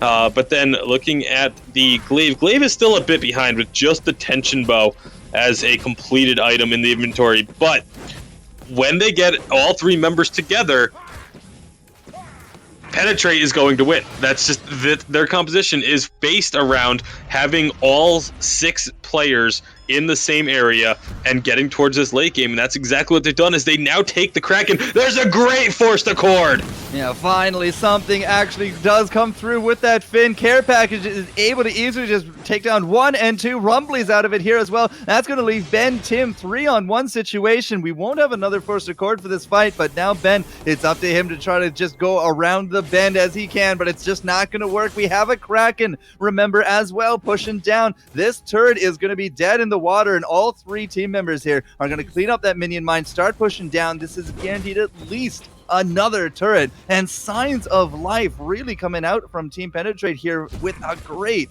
redeeming forced accord. Yeah, that was absolutely huge there for Iponu, picking up all 3 members, pulling them into that one bush, and there's going to be 1 crystal turret. There's another forced accord, only pulls in Rumbly, but it doesn't matter. The Penetrate is just tearing through the heroes, the turrets, everything is going down right now. Look at this, Iponu and Lightning coming down on top of Rumbly. He doesn't have anywhere to go. Not entirely too sure who's actually going to make it out through the fights, but the Kraken is on that crystal, and there's nobody defending it. The turrets are down. It's going to be that reverse ace, but game 1 will go to Penetrate thanks to that Kraken and this late game. 1 forced accord turned this all around. Yeah, and they finished the game actually behind in gold and behind in kills. They were behind in all the important stats except for structures killed. So definitely have to give big credit over to Penetrate, picking up the victory there, waiting it out, getting to that late game point where they were finally able to get that 1 big forced accord at the end of the game to secure that ace and then just push in for the win. Congratulations to them taking the 1-0 victory. We'll have to see if they can do it again in game number 2 or if Apex will come out more aggressive, which is what I would definitely like to see from them. Rome, what do you think? A lot of different builds that came out this one. I think probably the first time in North America that we do see a Crystal Kestrel, which is actually evidently very strong into the late game, and they played it out really well. They held the pace early, and they held out throughout the mid game. But what they were lacking is they should have taken that advantage early, where they can push in as much as they can, because knowing their Ringo is going to fall off, and because he built very bursty against a very tanky comp, I would have straight up opted out for a more sustainable item build. Especially Breaking Point would have done him wonders early in the game. He has that chance to come in, use his range, and kite around, because he outranges the entire other team, and he has Catherine to help him kite when the Glaive does come in. And I'm looking at the Finn and how he built this game, and although I don't disagree with his itemization, he did play Finn really well. Looking at Finn, is he has such a big, massive hero, like one that actually a lot bigger than Glaive. He can use himself to body block against Kestrel and stuff. but his item builds is he doesn't build enough defense. Instead, his third item was a clockwork, which I would have opted out for grabbing a Warhorn much earlier, just so that they can dive late into that backline. But we'll give it back to the guys and we'll head on to the second game and see how that goes. Alright, thank you very much, Rome, for that insight. And of course here, that guy, Finn, collecting for Team Apex a penalty point for selling his item build. Unfortunately, this is a rule we need to stick to, and by collecting 5 of those lovely points, you can say Not lovely. adios to VGL. Hopefully this will not happen. It's more like a let's say teaching process for the teams not to sell their item build, since this is very important, as you saw for Rome and his analysis. But luckily we are on 3-minute delay, so he could watch the broadcast which was behind you. And I also bet he has it in his mind. Very likely, all of the builds. Could happen. I could see that. I could imagine see that. working. So good game, GG so far. A very, very interesting strategy here from Apex. Worked out in the end. I'm super hyped for the second match, the bans, the draft, whatever is going to happen there. So we are actually now in the lobby waiting for that. And do we have like any other breathtaking news, like Liberation X? Never heard about that. Liberation X eliminated from VGL North America the winter season, the first qualifier. I don't know what was going on there, but it looks like a huge upset there versus Vanguard. And I don't know, I would love to actually see that match or have it somewhere rebroadcasted. But T-Tigers, Marto, Status Bait, Exhale, Dawn Eclipse, all guys we personally got to know in Santa Ana. And now round of 32. It is the time to say goodbye. But as Forecourt Jester already said, second qualifier is coming up in February. Application is going to open soon. So that is all stuff we have seen teams just going actually for the second qualifier and made it all the way to the live championships. I bet though that Rome has some intels. Meanwhile, we are waiting on the draft and pick from Team Apex and Team Penetrate. For example, I believe you know who played on the side of Liberation X. Yes, so what happened today was the Liberation X roster consisted of Exhale and Status Baked and Marto, 2 of whom that played in the final game against Nemesis Hydra. And I'm assuming that they came into this with quite a bit of confidence, especially with not having their main laner there. So overall, they do have a good team. I'm assuming that they came in less composed, maybe overthinking things too much. And then during the first game must have shocked them a bit, and that probably hit them up in the second game where they were shut down mentally and they had no way of overcoming that barrier. All right, so thanks for those information. And there comes information in the in-game lobby that he cannot sell his item build. Well, yeah, better later than never. But that being said, let's start the bans and draft and go over this. Let's see what we will actually see. Any changes whatsoever. Team Apex, Team Penetrate. What is going to change here? Did they play from from left to right, Apex? I think they did, didn't they? They did, yes. Yeah, so now this is, okay, so this is right. We have the ban from 6, Oracle 7. Just checking with the teams who is wrong and who's right, since there is seems to be a little confusion. I think they need to switch sides, to be honest, because Team Apex did just play on the right side. Yep. Because the right Vayne got shattered, obviously, and Team Penetrate won the first match. Pretty much looks like this. So let's wait here for the change, and in the meantime, we have here the. Let me see. The bans. Okay, never mind. We can start with it. So we have 6, Oracle 9. He is going for the Celeste ban. Mm-hmm. That works out. So they are banning the right way. They just need to switch sides. Yes. And then we have Cool on the other side. There we go. All right. Right in there. So it's again the Celeste and Cruel ban. Yeah. Rome, nothing changed. Do you think they both want to go for like equal, not probably very equal comps, but in the same direction? Since you already mentioned that Apex actually did a very good job and just didn't really translate good into late game. What they did last game was during the ban phase was they banned specific heroes for certain players, and they did so again this game.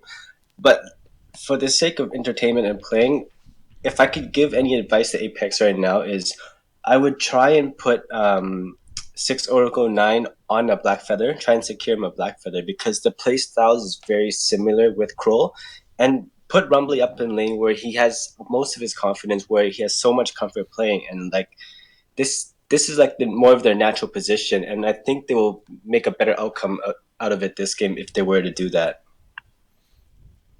All right, waiting for the first pick here from Team Apex. Now that the lobby has been sorted, here was a little bit of confusion from the teams itself.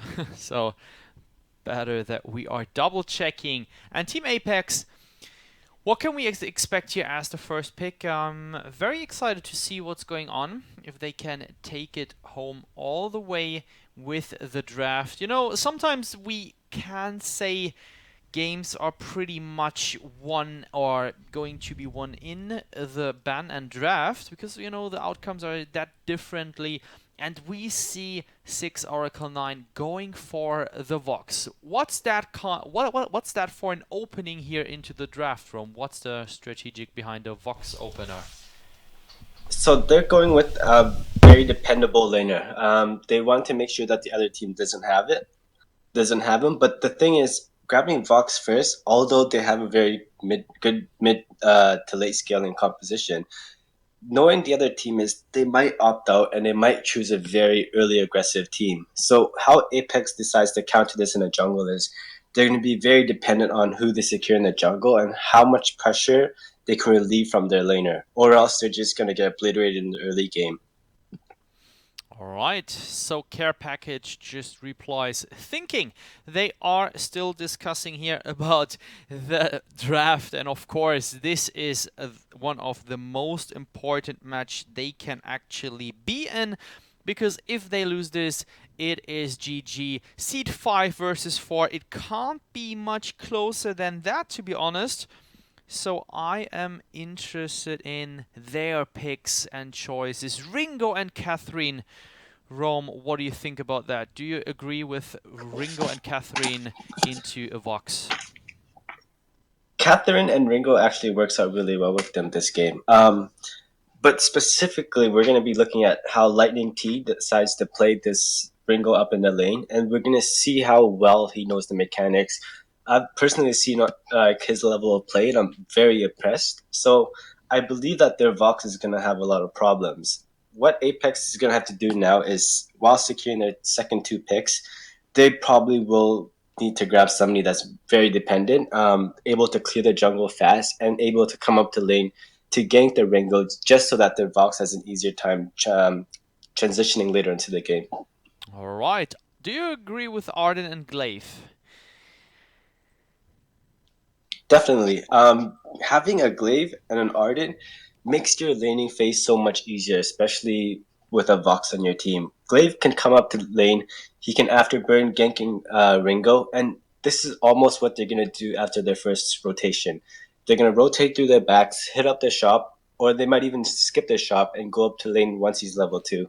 Alright, so this is what Team Apex went for, and last but not least, we have Care Package here representing Team Penetrate, going for the late Sky pick. No Sky until now, no Black Feather, and no Castrol. So what do you think about that, Rome? I think it's the first time that we see that composition here in VGL.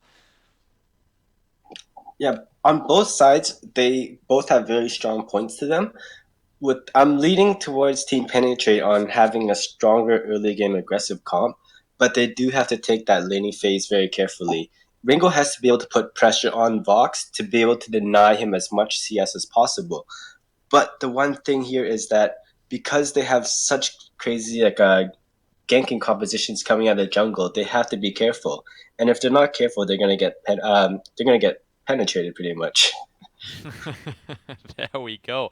All right, so we are jumping into the match before we just get an update from Donjon. Yeah, just guys, I'm just saying, hang around because we do have all the stats from the Liberation X versus Vanguard online up and running with picks, score, deaths, kills, and gold values. So we will update you together with Rome after this matchup. And I would say now, throw it over to Tasty Bacon and Forecourt Jester into the Halcyon Folds for the second matchup between Team Apex and Team Penetrate.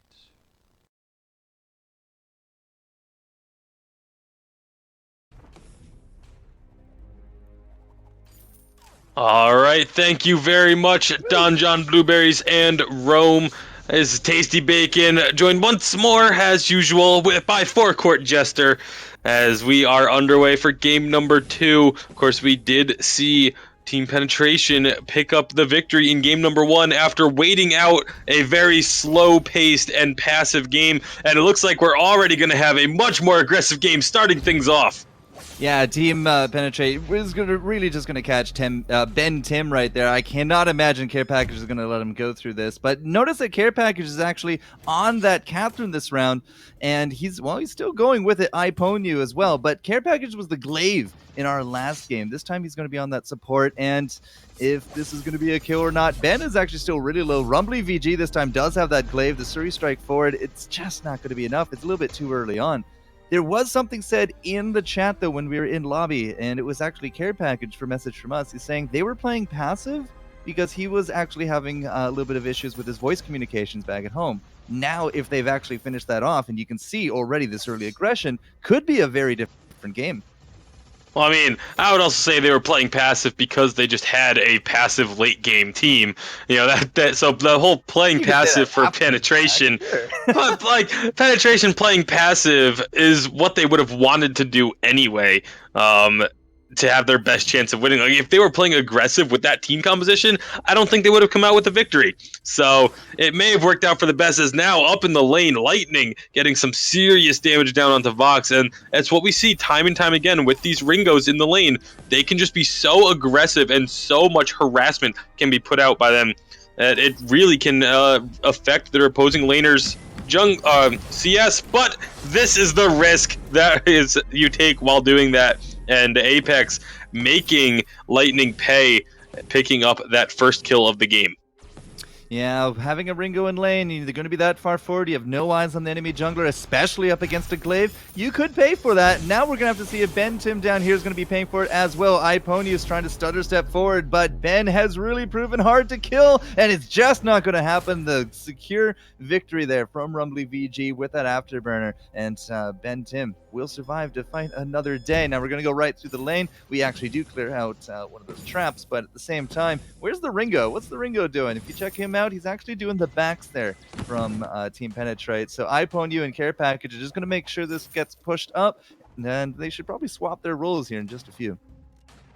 Yeah, they probably are going to be doing so, but this is gonna be, again, Penetration the ones making the aggressive moves right now, trying to steal away these jungle camps, trying to deny the gold from Apex, as they are going to be spotting them out with these scout traps and then just going and replacing the ones that were just taken out. And now they're making another aggressive move into the enemy jungle. Let's see if they'll actually get something off of this, though. Well, the big difference here is, again, iPony is actually level 4 compared to that of 3 with the Rumbly VG, but it won't matter with an afterburn. Fantastic usage right there, really punishing the forward momentum of iPony. A good forward barrage, but I don't think Ben really wants to give it up. No, he doesn't, but now could he be the one too far forward? Care Package is there as well. You hit him, you're just going to hit that shield and secure your own death, and now Lightning has come out from that lane as well. Do we actually have the Rumbly escape 1 second from cooldown? He could have afterburned right then and there, but he was just too late. 1 second after death. That's gotta feel bad, man. Yeah, that is not what Apex was hoping for out of that trade, but they eventually did give up those 2 kills, and for penetration, able to steal away those jungle camps as well. So a nice aggressive movement from them there, and it definitely looks like they've got whatever the voice communication issue they had on their end has been fixed, because they are looking significantly more coordinated and aggressive here in game number 2.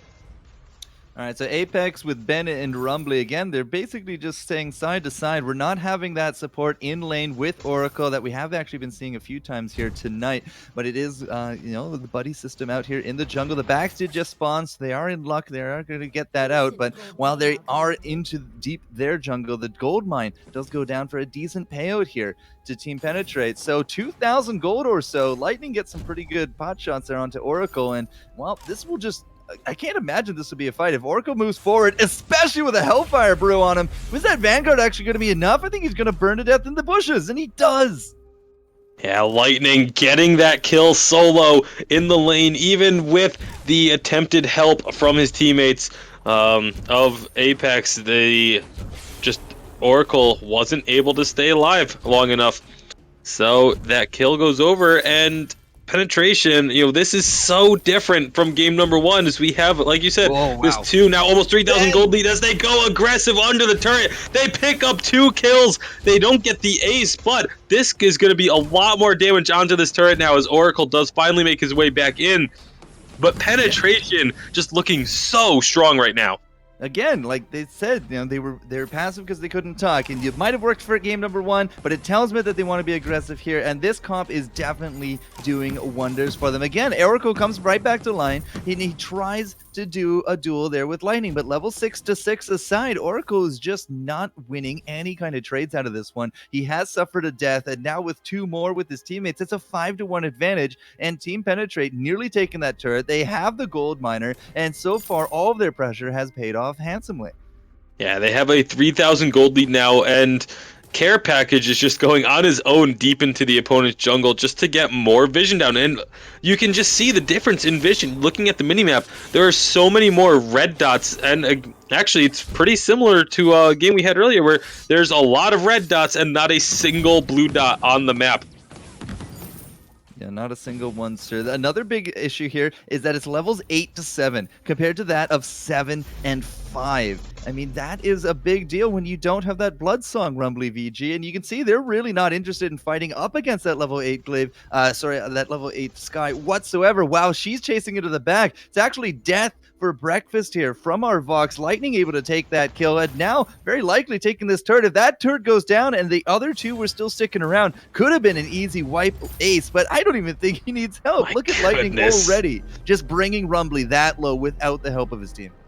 Yeah, Sorrow Blade already completed for Lightning now, and getting that reflex block is going to do wonders for being able to block out the afterburn. This is just looking so one-sided all of a sudden. After how close game number 1 was all the way through, for penetration to all of a sudden just be being this dominant, it almost looks like a totally different team playing on each side of the fold here, as the gold lead is now up to about 5,000 at just 8 minutes. That is an incredibly high gold lead for this time in the game. Level 6 still on Rumbly, level 9 on Iponio. Even Ben Tim does not have that gauntlet online yet. He's still level 5. These jungle invades have just really been paying off very well, and you can see right here, they're going straight for Rumbly, and Rumbly is just not having any of it. Now down under a quarter of his hit points. Care Package is going to be a big return target, but the Suri Strike does work. Lightning comes down. That's going to be it for the Arden, and Rumbly is now going to be running the wrong way. Iponio has him in his sights. That should be an easy cleanup here in the next few moments, but Rumbly is really going to try to eke out what he can here from this wild goose chase. Back to the lane though, you see Lightning, he's actually throwing down the Hellfire Burst on top of Oracle. He's just going to drop, and so is this turret. I don't see Rumbly getting out of this one either, so this is just all coming up aces here from Penetrate. Yeah, and as I was been watching the chase down in the jungle here while that other fight was going on, Iponyu, who's been just constantly kiting around, has been doing a good job thus far of attacking the jungle camps just to be able to get that series strike over the walls and around the corners. As he does another one there, Rumbly is still staying alive though, and finally looks like he's gonna get away with that last juke. So, Rumbly managing to stay alive, but it doesn't really mean much. I mean, they're now down by almost 7,000 gold at 9.5 minutes. This is just so heavily in favor of Penetrate. It does look like, eventually they're going to push, unless there's a huge, dramatic, miraculous comeback from the side of Apex. It definitely looks like this is going to be Penetrate's game. So, two things. First, props to staying alive, Rumbly, and putting me to shame a little bit there. But at the same time, he's not murking. He's not getting experience. He's not getting gold. He's not helping out the team. There was an immense gold payout. The turret went down. He did lose out his laner. And only now is he actually getting back into the swing of things. He just hit level 7. So there's positives. There's more negatives, I think, if instead he had just died after the ace. I think he could have gotten back into the fight a lot swifter than what he's doing now. But again, look at these levels, Bacon. 10 and 10 compared to the single-digit triple stack here from Apex. And, well, I don't know. That Series Strike and the forward barrage, Rumbly has to use Afterburners for repositioning to escape. There's no pressure here that these guys can put up at all. Oracle just dropping down so low. The silence goes at death from above. Like, Hellfire, yeah, sure, let's burn some guys at the stake. And, well, I don't know, man. This Team Penetrate is really coming into this one with a vengeance. Yeah, the second turret down now as well at 11 minutes, 9 kills to 1. This gold lead has just taken off. 8,000 gold in favor of Penetrate at 11 minutes. This is their game to lose. It's going to be very difficult for them to throw this one. But this is just... this is not looking too good. 9-1. It's never you want to be that one. And what, 8,000 gold? We got still 4 minutes until that Kraken, and in 2 we're gonna have another big gold payout coming out to the way here of Team Penetrate. We're gonna be maxing out levels here very soon, and with more minion mines and more catches. Look at Ben right here. He just has to get out of it. Rumbly is gonna be just fine with that afterburn, and he will be a-okay. But they're basically forced right back to this turret, and if you're gonna be that restricted on what you can do on this matchup, it is a slow noose coming across your neck. And now they're just going to continue to put pressure on underneath this turret, as that's already dropping Oracle down low just from a forward barrage and a couple of auto attacks from Lightning. Again, what can you do if you're Apex at this point? There's just really no opportunities for you whatsoever. You have to be constantly staying right by your base. Your jungle is not there anymore, as the minion mine is now taken by Iponyu. And Oracle, once again, just getting lit up by Lightning.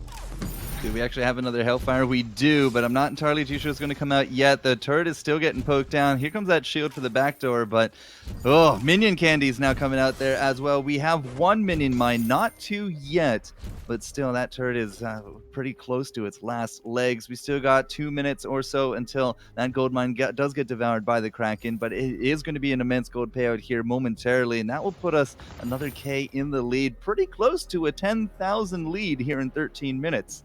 If you can do 1,000 gold more than your opponents a minute, you're absolutely flying through these matches. Yeah, so 2 minutes away from the Kraken. It's really the only question at this point is going to be if they take this third turret before the Kraken spawns or not, as we're now seeing the minion mine being captured, and already we're having the infusions come out. And why not? Once you're already level 12, you're getting your maximum effectiveness out of those infusions, and Rumbly is just getting melted. Lightning there as well. That's going to be a quick 2-0 on that one. Nice catch here from Team Penetrate. That turret is just not going to be living through it. Okay, well, fine. It'll be living for a little bit longer. Immense gold payout did come out, though, and I mean, again, these guys, they move out of their base, they get instantly jumped upon. They're in their base, they're not farming. And 11-1 for the differences. Minion Candies take down the turret. Bacon, it is looking devastating. Yeah, that's 3 turrets now taken, 14 minutes in, which means that the Kraken will be up in less than a minute.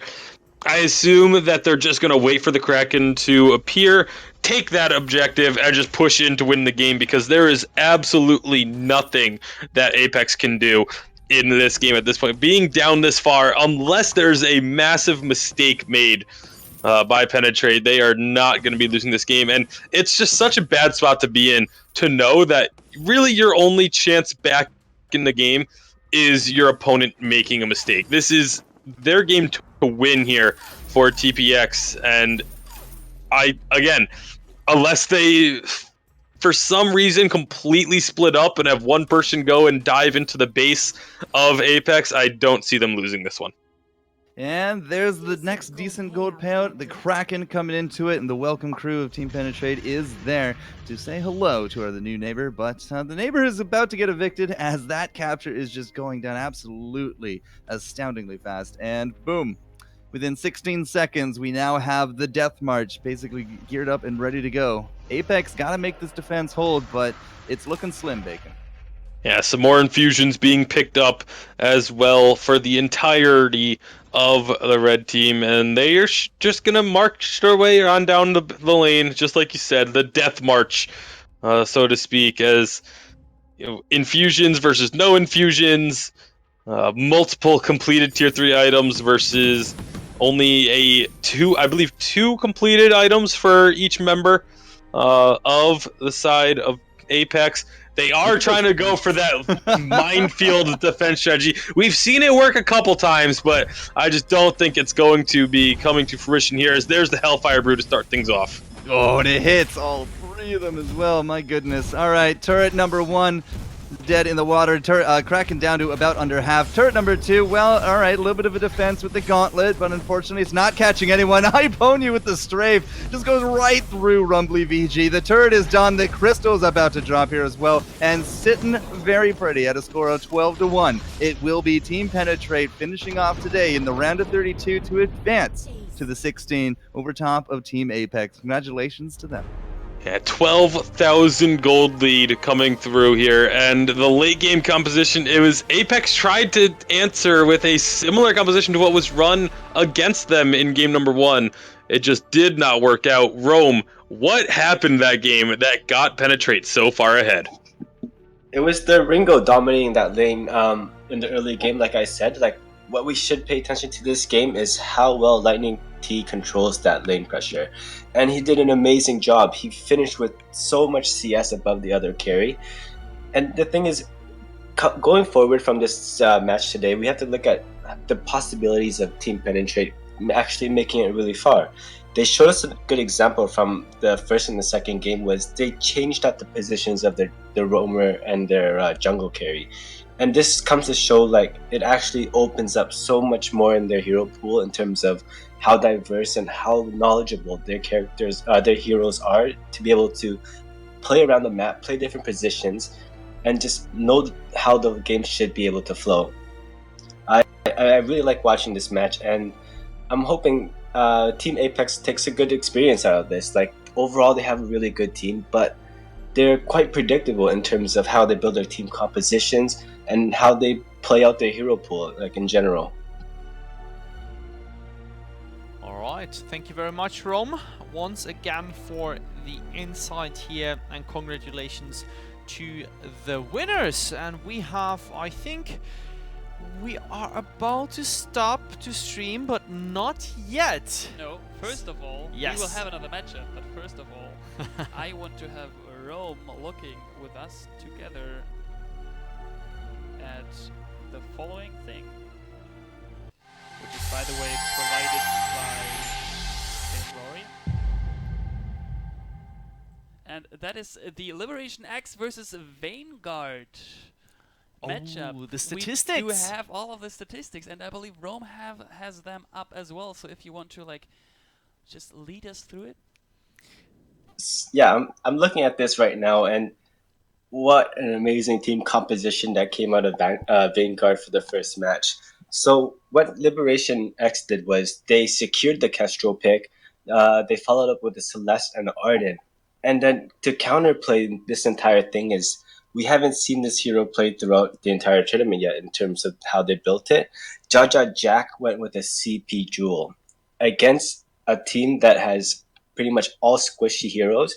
And to help him out was he had a Catherine and a Glaive to help set up and to help peel. So Jaja Jack came in with a 10, 2, and 7 KDA, and he made the difference this game. On the other team of Liberation X was we had Status Baked with 2 kills, 8 deaths, Exhale with 2 kills, 9 deaths, and Marto with 1 kill and 6 deaths. They pretty much dominated this game from early to late, and they probably executed out really well. I'm assuming that Jaja Jack, being one of his comfort picks on a jewel, he was able to jump in, following up on Catherine's stun and just ultimating the entire team. And then let's take a look at their second game. The second game it proved to be like quite a bit different, and I'll get to it in a second. But looking at their hero first, Liberation X, this game they went out with a different composition. They're like, okay, the first game didn't work. These guys countered us really hard. We're gonna follow back on what we do best. Status Bake picked up his main. He played his Glaive, Exhale on Vox, and Marto and Arden. So this is a team composition that Liberation X is very well fond of. But looking at the score screen, they ended up the game with more kills and less stats than the other team. But the thing is, on the other team, they had a Black Feather and a Celeste. So what Vanguard did here was they played it smart. They're like, okay, we can drag this game out really long, and the longer the game goes, the more chances that we have on coming back. We have Black Feather, who's actually very great, especially with the gold bounties, that we're going to make them dive on us. We're going to play very passive. And when they make that mistake, we're going to come back on them, and come out with some kills. And that's exactly what they did. Even though they were down so many kills in the early game, the gold bounties helped them out towards the late game, and eventually it finished them out with an ace. So congrats to them, and they pretty much shocked the entire whole NA region and probably EU today with such a big upset. Absolutely. Thanks a lot, Rome, for going together with us, and of course, Fame Glory over the beautiful statistics here. Thanks a lot. And if you want to have the statistics, you can download the app Fame Glory. Check it out. Both available for iOS and Android. So we are going to constantly update everything on this system, which is pretty nice. So, what do we have next? Donjon, tell us. There we go. I don't even need to tell you. You can just look at it right there on your screens at home. It's going to be Seed 6 Von Langby versus HH Velocity, which is Seed 3 versus Seed 6. The first one was succeedingly the vein shattering by the Halcyon Hammers of Hello City. An 11-minute game. What? Yes, you heard right. 11! That sounds pretty quick. So Von apparently here in a pretty tough spot. And looking at Von Langby and HH Velocity, did they already draft and ban? If they did not... They did. Oh, they did. Okay, because otherwise I would have said, well, let's take a look at the bracket. But no worries here. We have the first ban coming in from Von Langby. It is Adagio and Halcyon Hammers Velocity. Who are they going to ban? Kestrel! Alright, so I don't think it's too spectacular. I think the Adagio ban is pretty cool, but for the draft I want to throw it over to Rome. So let's see what the first draft is here from Von Langby. Donjon, let us know about this. Rome, not Donjon, likely. Oh, he knows. There we go. With the Adagio ban coming out of Team Von first I'm assuming that this had some implication due to their first match play with each other. And Castro is an obvious ban coming out of Halcyon Hammers Velocity. I really respect all the players in this lineup, and I do think they have a lot of potential. Like, this was probably one of my favorite underdogs to win the entire tournament. they have excellent skilled players across the boards, getting from Vayne and Vaynes, Trogdor, Dienzio, Neon Fire, and Aloha. So in the previous seasons, like these guys have always finished with Vainglorious Silver tier, Vainglorious Silver, all across the map. And we're looking at these players as individuals. I think the mechanics are really insane. But now that they have a chance to play as a professional team, I think they have that added guidance to make it so that they can benefit more and so that they can evolve as players. Their team compositions, like I think Halcyon Hammers they're very good with every hero, specifically when playing against Vox. Their Sky is really good, Black Feather is really good. While on the Vaughn team, I do know them quite a bit, and they tend to opt out for those very early game aggressive comps. Okay, so we have more picks coming in. It is going to be a Ringo on the Vaughn side, counterpicked by Sky and a Vox from Halcyon Hammers. So yeah, exactly what earlier I just said. Vaughn here has a very strong jungle composition, and with the laner to boost on ahead of the other team's Vox, I think because they have this early game aggression, it depends on how well they execute it.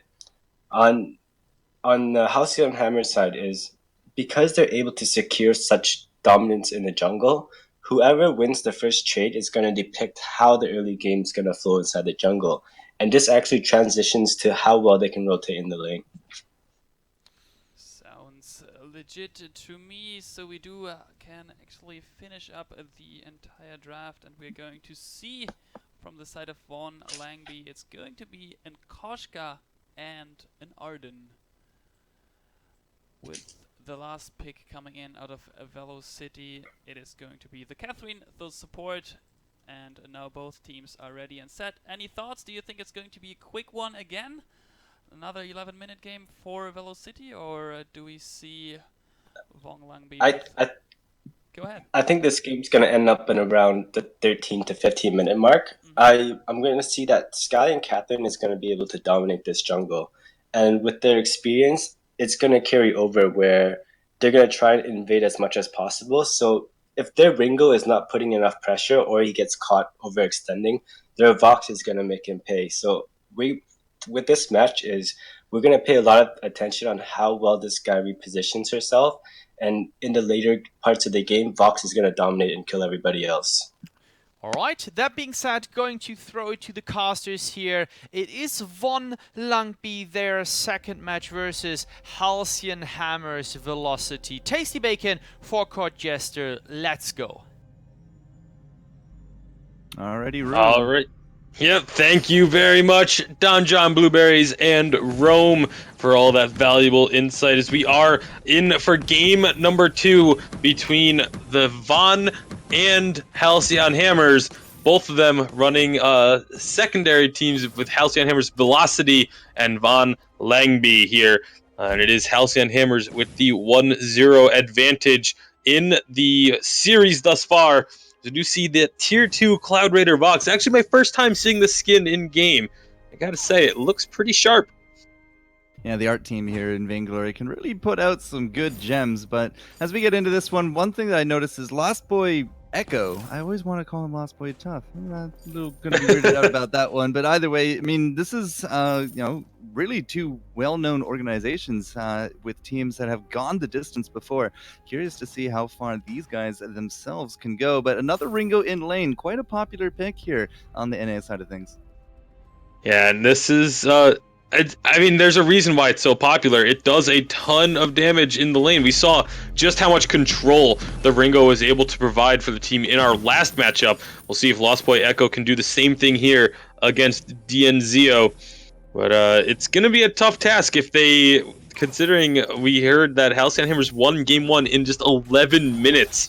But they have a little bit of a later game composition here with the Vox, but if they can get him rolling early on, which it looks like they're trying to put a lot of attention onto this lane for him, then this could be a very scary situation.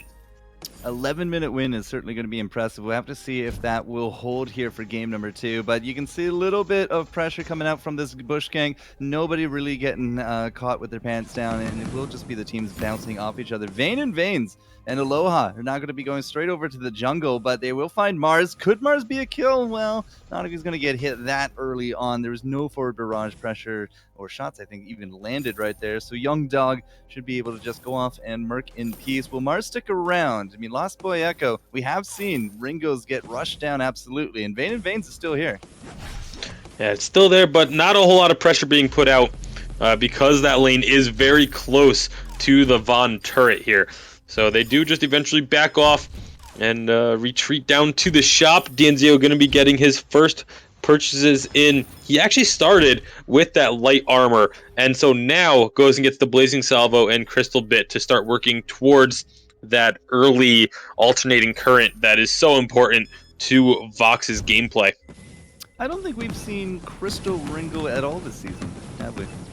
Not yet. I mean, it is still early, but I think right now the other crystal carries that do consistent damage with that crystal power are much stronger because of, items like the Broken Myth. That it's just, the Crystal Ringo previously was there for the huge burst that he could provide with the Hellfire Brew, whereas now you want more consistent damage, as well as the burst. Obviously, still very strong, but heroes like Sky, Kashka, Celeste, they provide that crystal damage in both burst and sustain forms, so they just are much stronger, which makes the crystal power Ringo not as strong of an option. So the weapon power is just the way to go with him. Well, there's the gold miner coming in at the 4-minute mark, and really nothing else too scary going on here early on. About 200 gold or so has been accrued for Von Langby, but the Halcyon Hammers, I mean, they got some pretty good presence up into this lane. They are going to be pushing up. They're looking for a rotation here from the Ringo to try to catch him, but perhaps they left that a little bit too early. They will clean out some of these scout traps, but not going to be getting a catch. But this is actually going to be, keeping Lost Boy Echo away from the lane. And as it pushes in a little chip damage on the turret is their reward. Yeah, looking at the CS numbers, it's 40 apiece for both laners. Looking in the jungle, 25 to 26. So very even game thus far. Like you said, some nice movement there from Halcyon Hammers just to deny CS from their opponents, as now there's going to be a 2-on-2 skirmish in the lane, but doesn't look like too much is actually going to come from that. That early armor really doing wonders for DNZO here on this Vox. Yeah, and so far, again, they're just going to keep bouncing off each other. Kashka nowhere near. The Sky off doing her own backs and her own jungle there as well. D'Anzio is going to be taking a few shots here from Echo, and Mars and Vayne and Vane's just going to be trading back blows. But the support fights are like watching wet noodles sometimes. Here comes Aloha, but immediately just uses the Vanguard. Not even close. No danger really from either of these teams yet. This is, if game number 1 was finished in 11 minutes, this is a totally different animal here for game number 2, as both teams playing not entirely passively, but just not able to actually secure any of these kills that they've been looking for. Yeah, 0-0 in 6 minutes. You don't get to see that one every day. D'Anzio is going to be here with his team looking for a little bit of a bush gank. And, well, they're going to find Mars up at the front, but that's exactly where the front wants to be. Death from above will come down, but the level 7 might of that Aloha not really going to be coming out. The Yummy Catnip Frenzy instead is going to be locking her down, and there goes the Sky for their first blood of the game. The death from above did not hit, and her positioning, unfortunately, just got really hit hard with that stun collapse. Lost Boy Echo doing some good work there as well. And it was actually Mars with the uppercut to pick up the kill. So not exactly where you want the gold to go, but still puts you up 1-0. Some good pressure can be applied here in that bush on that gold mine. HHVC really trying to just delay that, and it looks like it'll at least be successful in resetting it once. Now they got Sky back, and with some hit points missing here from Von Langby, I don't think they can go for the gold mine anymore. There's a couple tier 2 items being picked up. Tier 3 items, sorry. The Fountain of Renewal, one on each side now, and a Sorrow Blade grabbed by Lost Boy Echo. So a slight item advantage being accrued by Von. But again, it's going to be if they can do anything with it. That last fight where the kill was actually picked up was so close to going the other way. If that death from above from Aloha had just been a tiny bit further away from where she was at the time, it would have caught all 3 members of Vaughn, and we would have been looking at a completely different situation at 7 minutes. But that's hindsight is always 20/20. It's easy to make claims like that from the spectator camera. But it's how it happened, and they are behind the 8 ball a little bit here. Only 200 to 300 gold behind, though. So they've still been doing a perfectly fine job of farming. There wasn't really any advantage gained off of that kill, so you can be perfectly fine with that. But here comes a fight. Well, they thought maybe they caught Echo. Here goes that gauntlet, though. Young Dog not looking so healthy, but it's just enough for Ardent again for the killing blow. This time on top of that Vox, the Hellfire Brew will hit Aloha, but she's really too healthy for it to kind of matter at this point. But still a 0 for 2 engage on both of these from Vayne in Veins, and could actually be another kill as Lost Boy Echo going forward, looking for that Catherine, but she will just be able to use her stun movement speed to get out of the danger zone. And again, just Echo denying any opportunity here for any kind of steal. Goldmine will go firmly into Von L's pocket, and that's an immense gold payout for them as well, wildly swinging into their favor, about 1,300 gold or so. Yeah, that was a huge death from above coming out of Aloha. Young Dog was stuck on the death from above the entire duration of it, but had that Fountain of Renewal ticking, and was just enough health regen from that item to be able to stay alive and not make that a 1-for-1 trade. So really nice item pickup. We do see it's the double Fountain of Renewal. We saw this come out from multiple teams thus far in this tournament, but love to see if Vaughn can use it most effectively. They did do it that time. They both had the Fountain of Renewal, but only one of them used it in that fight. So already signs of having that coordination to activate those at alternating times. But we'll have to see as the game goes on. It is still early, just 9 minutes in. Still no turret damage really at all on either turret, though. So this, 1,000 gold lead or so. If you don't do anything with it, it really doesn't mean a whole lot, because that one turret is going to completely negate it. Yeah, it's not exactly a solid gold lead, but a lead is definitely still amounting here from Von Langby. And it's, they're actually down 1-0 in this game. If Velocity brought the pain in 11 minutes, they're really taking some of those lessons to heart, because this is now nearing the end of that first matchup now at 9:45. Now we are going to find Vayne and Veins in this bush, but unfortunately not really too much is going to be coming out of it yet. D'Enzio's coming back to lane. I think he did just put out his money. Yeah, he did, down to 100 or so. Aloha's there as well, so if you're going to be looking for a fight, this could be it. Aloha actually is sitting at level 10, and that's actually still, even levels with Young Dog. We just got to put some kills under her belt here. Yeah, really, Halcyon Hammers needs to find a couple, just an advantageous fight for them, and they can completely turn this game around. Obviously, they have the damage. There's going to be the Yummy Catnip Frenzy, but it gets blocked. Great job using that reflex block by Aloha, and now they can try and turn this one around, but they're taking a lot of damage. The death from above doesn't connect with anybody, and it looks like everyone's just going to retreat from this one for now. Death from above doesn't hit. I didn't really see who the Hellfire Brew actually landed on. I think, either way, it wasn't really too much of an issue. But every ultimate on the side of Von Langby is actually down. We still have our silences, and wait for it here from Vox. Could this actually be a good turnaround point for them? Young Dog is a big choice right here. D'Enzio off to the side, though, is really trying to make it happen. And I don't know, he's just really juggling out his hit points, low hit points across the bound. Young Dog is still actually really low onto this one. Aloha over the wall, Surrey strike, and the first point on the board for them. Here comes Mars, but that could be actually a little bit of a trouble. Surrey strike over the wall to follow, and the forward barrage is going to be bringing him low. One more shot, D'Enzio will take it, and we got the gold miner now interested in this one. He has that candy, but it's not enough to stop an ace. As finally 0-3 in just one fight. The ace buff coming out. The gold mine is going to go over to the Halcyon Hammers, as well as the turret mid. This is a wild swing in momentum.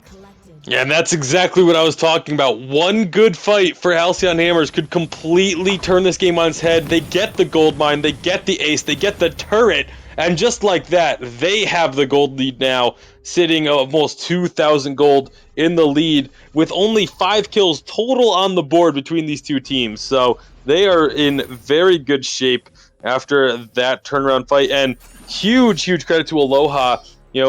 The deaths from aboves haven't really been on point, but in that fight was just dancing around with those Surrey strikes, jumping over that wall constantly. I think made that jump 2 or 3 times in order to continuously jump over the wall, put down more forward barrages onto the opponents, and really enabled that ace to happen. So great play from this Sky. And now Halcyon Hammers, they captured the minion mine, so it's 1 minion mine apiece. But now the items are starting to come out. We do see it's actually a double crystal power composition for Halcyon Hammers, with both Vox and Sky now heavily solidified into these blue builds. Well, we'll have to see if there's any amount of shield that can help out Von Langby in this next team fight. Something that I did just notice, Lost Boy Echo picked up an infusion just now, so feeling a little bit lacking in some of these team fights, wants to try to remedy that with a temporary boost of power. We'll have to see if it pays off by the end. We have all those ultimates now ready to go, and everybody is just going to be sticking together into their 3-man death balls, but the gold mine is still pretty solidly in favor here of the Halcyon Hammers, and within the next 2 minutes or so, that's going to become a Kraken, which, if they do hold on to it, will be an immense gold payout to their name, increasing that lead just a little bit more. Yeah, and, again, we talk about it all the time, where a gold lead of this amount isn't insurmountable. It's actually not even that much. It's only a couple hundred, as now Von might be looking to just try and rotate around. They got caught on the wrong side of the map there for a moment, as Halcyon Hammers were able to get behind them, but are able to avoid that unscathed. And now the teams are still on opposite sides of the map right now. This could be a very explosive fight, as the Kraken's going to be spawning in about a minute. It'll just be a matter of if they just rotate around, or if a team decides to go aggressive here. That was actually probably a very costly mistake right there, as the Halcyon Hammers picked up not only the Shiver Steel from that buy, but Sky has a Crystal Infusion. Now this is a much better position to look for. That level 12 Sky is going to be looking to do some big damage. The Hellfire Brew coming down on top of that Gauntlet as well, but immediately the Arden gets erased. The Koshka is out of it as well, and that buy could have been a big difference in that fight. 3 more kills now onto the board here for the Halcyon Hammers, and now going right into this turret. They could easily take the next one, I think. Another 10 seconds till the majority of the team's up, and look at Vayne and Vayne's in front, just freezing the lane, and they're going to probably go for it. Yeah, this is easily going to be this turret. Aloha has so much damage with that Crystal Infusion that you said just got picked up while Von watched them shop and let it get taken. So that was just absolutely huge. Death from above caught all 3 members and just annihilated them inside of that gauntlet. So it was the gauntlet that Von put down, and just ended up pretty much being a target for Aloha to throw down that death from above inside and just pick up that ace. And now they're just going to look to be really aggressive. They have the ability to do so. Yeah, there's no gauntlet here, but we are kind of getting split up a little bit. Dienzio's off to the side, but looks like he can handle the young dog, as now Mars is still trying his best to keep Aloha busy. Where's Lost Boy Echo going? He's just running for the hills, because he does not hold really a candle here to this comp, and at the same time, Mars has paid for his transgressions. Aloha has taken the kill there. It's not the ace, but it will be the Kraken, and a Kraken at this point, at the 15-minute mark, with this much pressure coming out from the Halcyon Hammers, could actually put us into an endgame position. Yeah, very much could do just that, as the Kraken is going to be taken uncontested.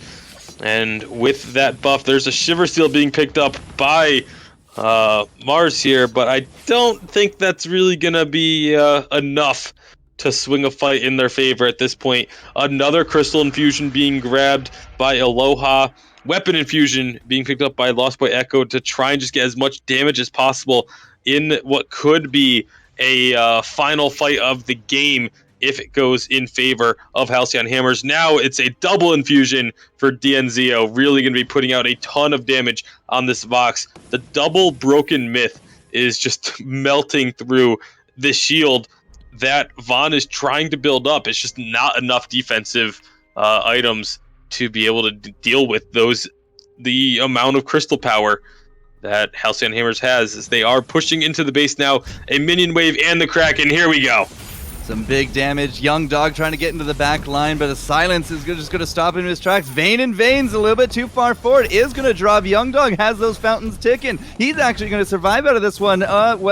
Maybe the rest of his team, however, won't. No, none of them will. Vox coming up big with the triple, the turret, the Kraken, and the game. That is going to be 2-0 for the Halcyon Hammers Velocity team, taking out Von Langby here into the round of 16.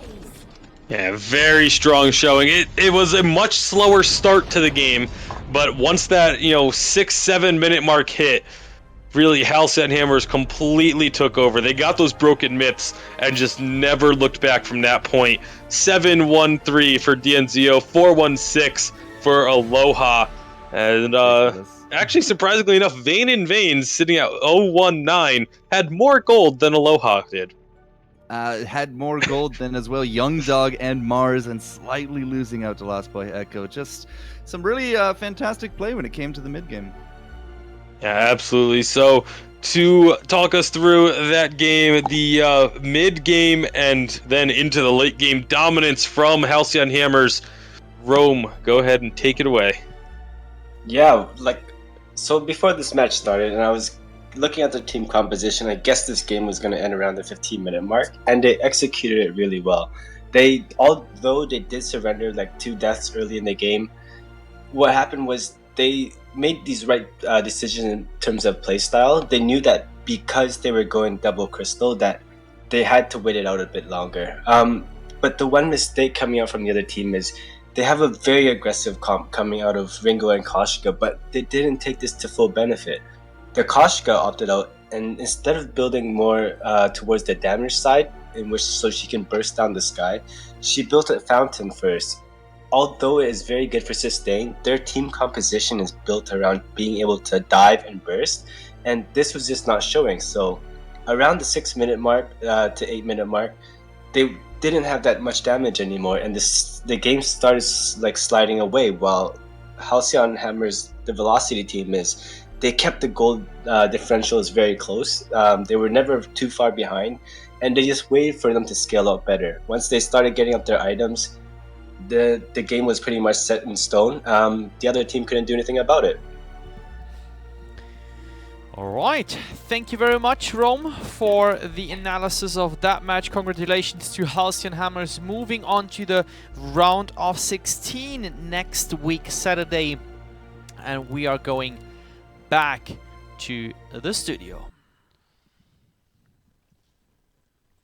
That is what we are doing, and don't go anywhere yet. We still will pick a little bit of Roma's brain. We didn't do enough of that yet, because we will quickly go with you guys together about the Catherine Adagio Rhyme and Ringo bracket of North American's first winter season qualifier of Vainglory League.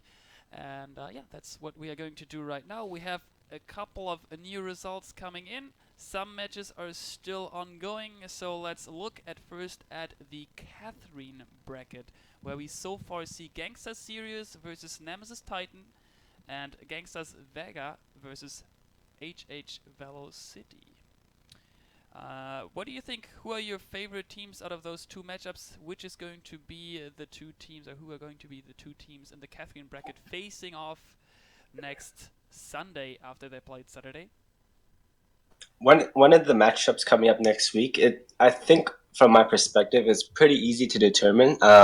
Between Gangstar Sirius and Nemesis Titan is, I think the knowledge and the experience, on top of that, the individual mechanical skills coming out of Gangstar Sirius is too much for Nemesis Titan to be able to handle.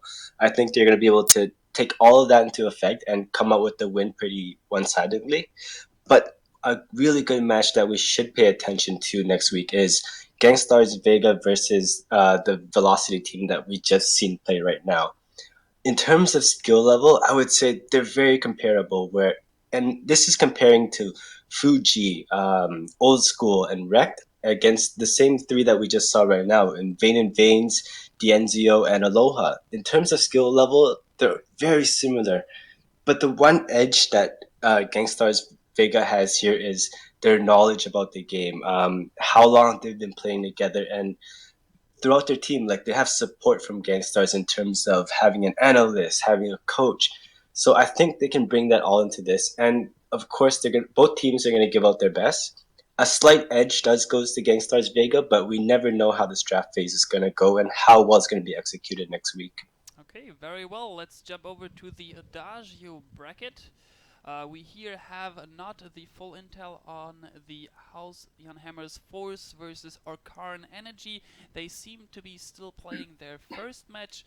We don't know who's going to take that one home and is going to face next week Nemesis Hydra. On the other side, we saw the big upset of the day. Liberation X getting kicked out by Vanguard. And Vanguard now facing the Team Penetrate, which we saw before the Von and Halcyon Hammers match, winning above Apex. Looking at the comfort picks and what between the Vanguard and Team Penetrate have been playing so far this tournament, I do give the edge to Team Penetrate because they opt out to play very heavy early game pressure in the lane. And we've seen coming out of Vanguard is they like to play that Vox, they like to play that Black Feather. So I have a feeling that Team Penetrate is going to take advantage here. They're going to grab a pretty strong early game composition that has one carry that's going to be very deficient in how he's able to maintain that early game lead and help transition their team into the late game. So I would give it up to seed number 4 here to take the win against that. And I'm going to go up on a limb here and say that Nemesis Hydra is going to be playing Halcyon Hammer's Force next week. And this is probably going to be one of the matches that we have to highlight because Nemesis Hydra they came in second place in the live championships, but they had I Love Joseph taking them to the live championships. And at that time, they swapped out. They had co-eds playing, but now with co-eds gone, I Love Joseph gone, their new roster is Chicken 123. They have Gibbs, they have Hardek, they have Lost Boy Toph, and these guys are all very well known. But how long have they been playing together? How much experience and synergy have they been building? We're getting to a point in the tournament where it's just not based on individual mechanical skills anymore. It's how you play with your team, how organized you are, and how prepared you are coming against these top tier teams. Halcyon Hammer's Force, this is the team with Xenotech, and they have also Pondy Original, they have Rage, Billy the Kid, and Sui Generis. So this team has been playing with each other for a very long time, and to match up the skill difference against these two teams coming up next week, I say it's probably dead even. I can't give an advantage to any other side, so this is probably one of the matches that we're going to have to be keeping an eye on to see who succeeds coming out of this entire bracket.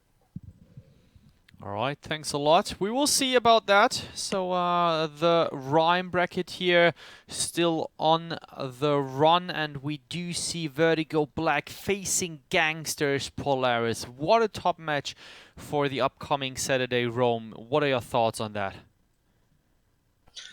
We saw how well they played again today, and Vertigo Black coming into this one we know how they've been playing in the past. They're very passive team overall. They like to play those later scaling compositions where they capitalize on mistakes. They're going to use that gold bounty to their advantage, and they're going to try and push the game all in one swoop.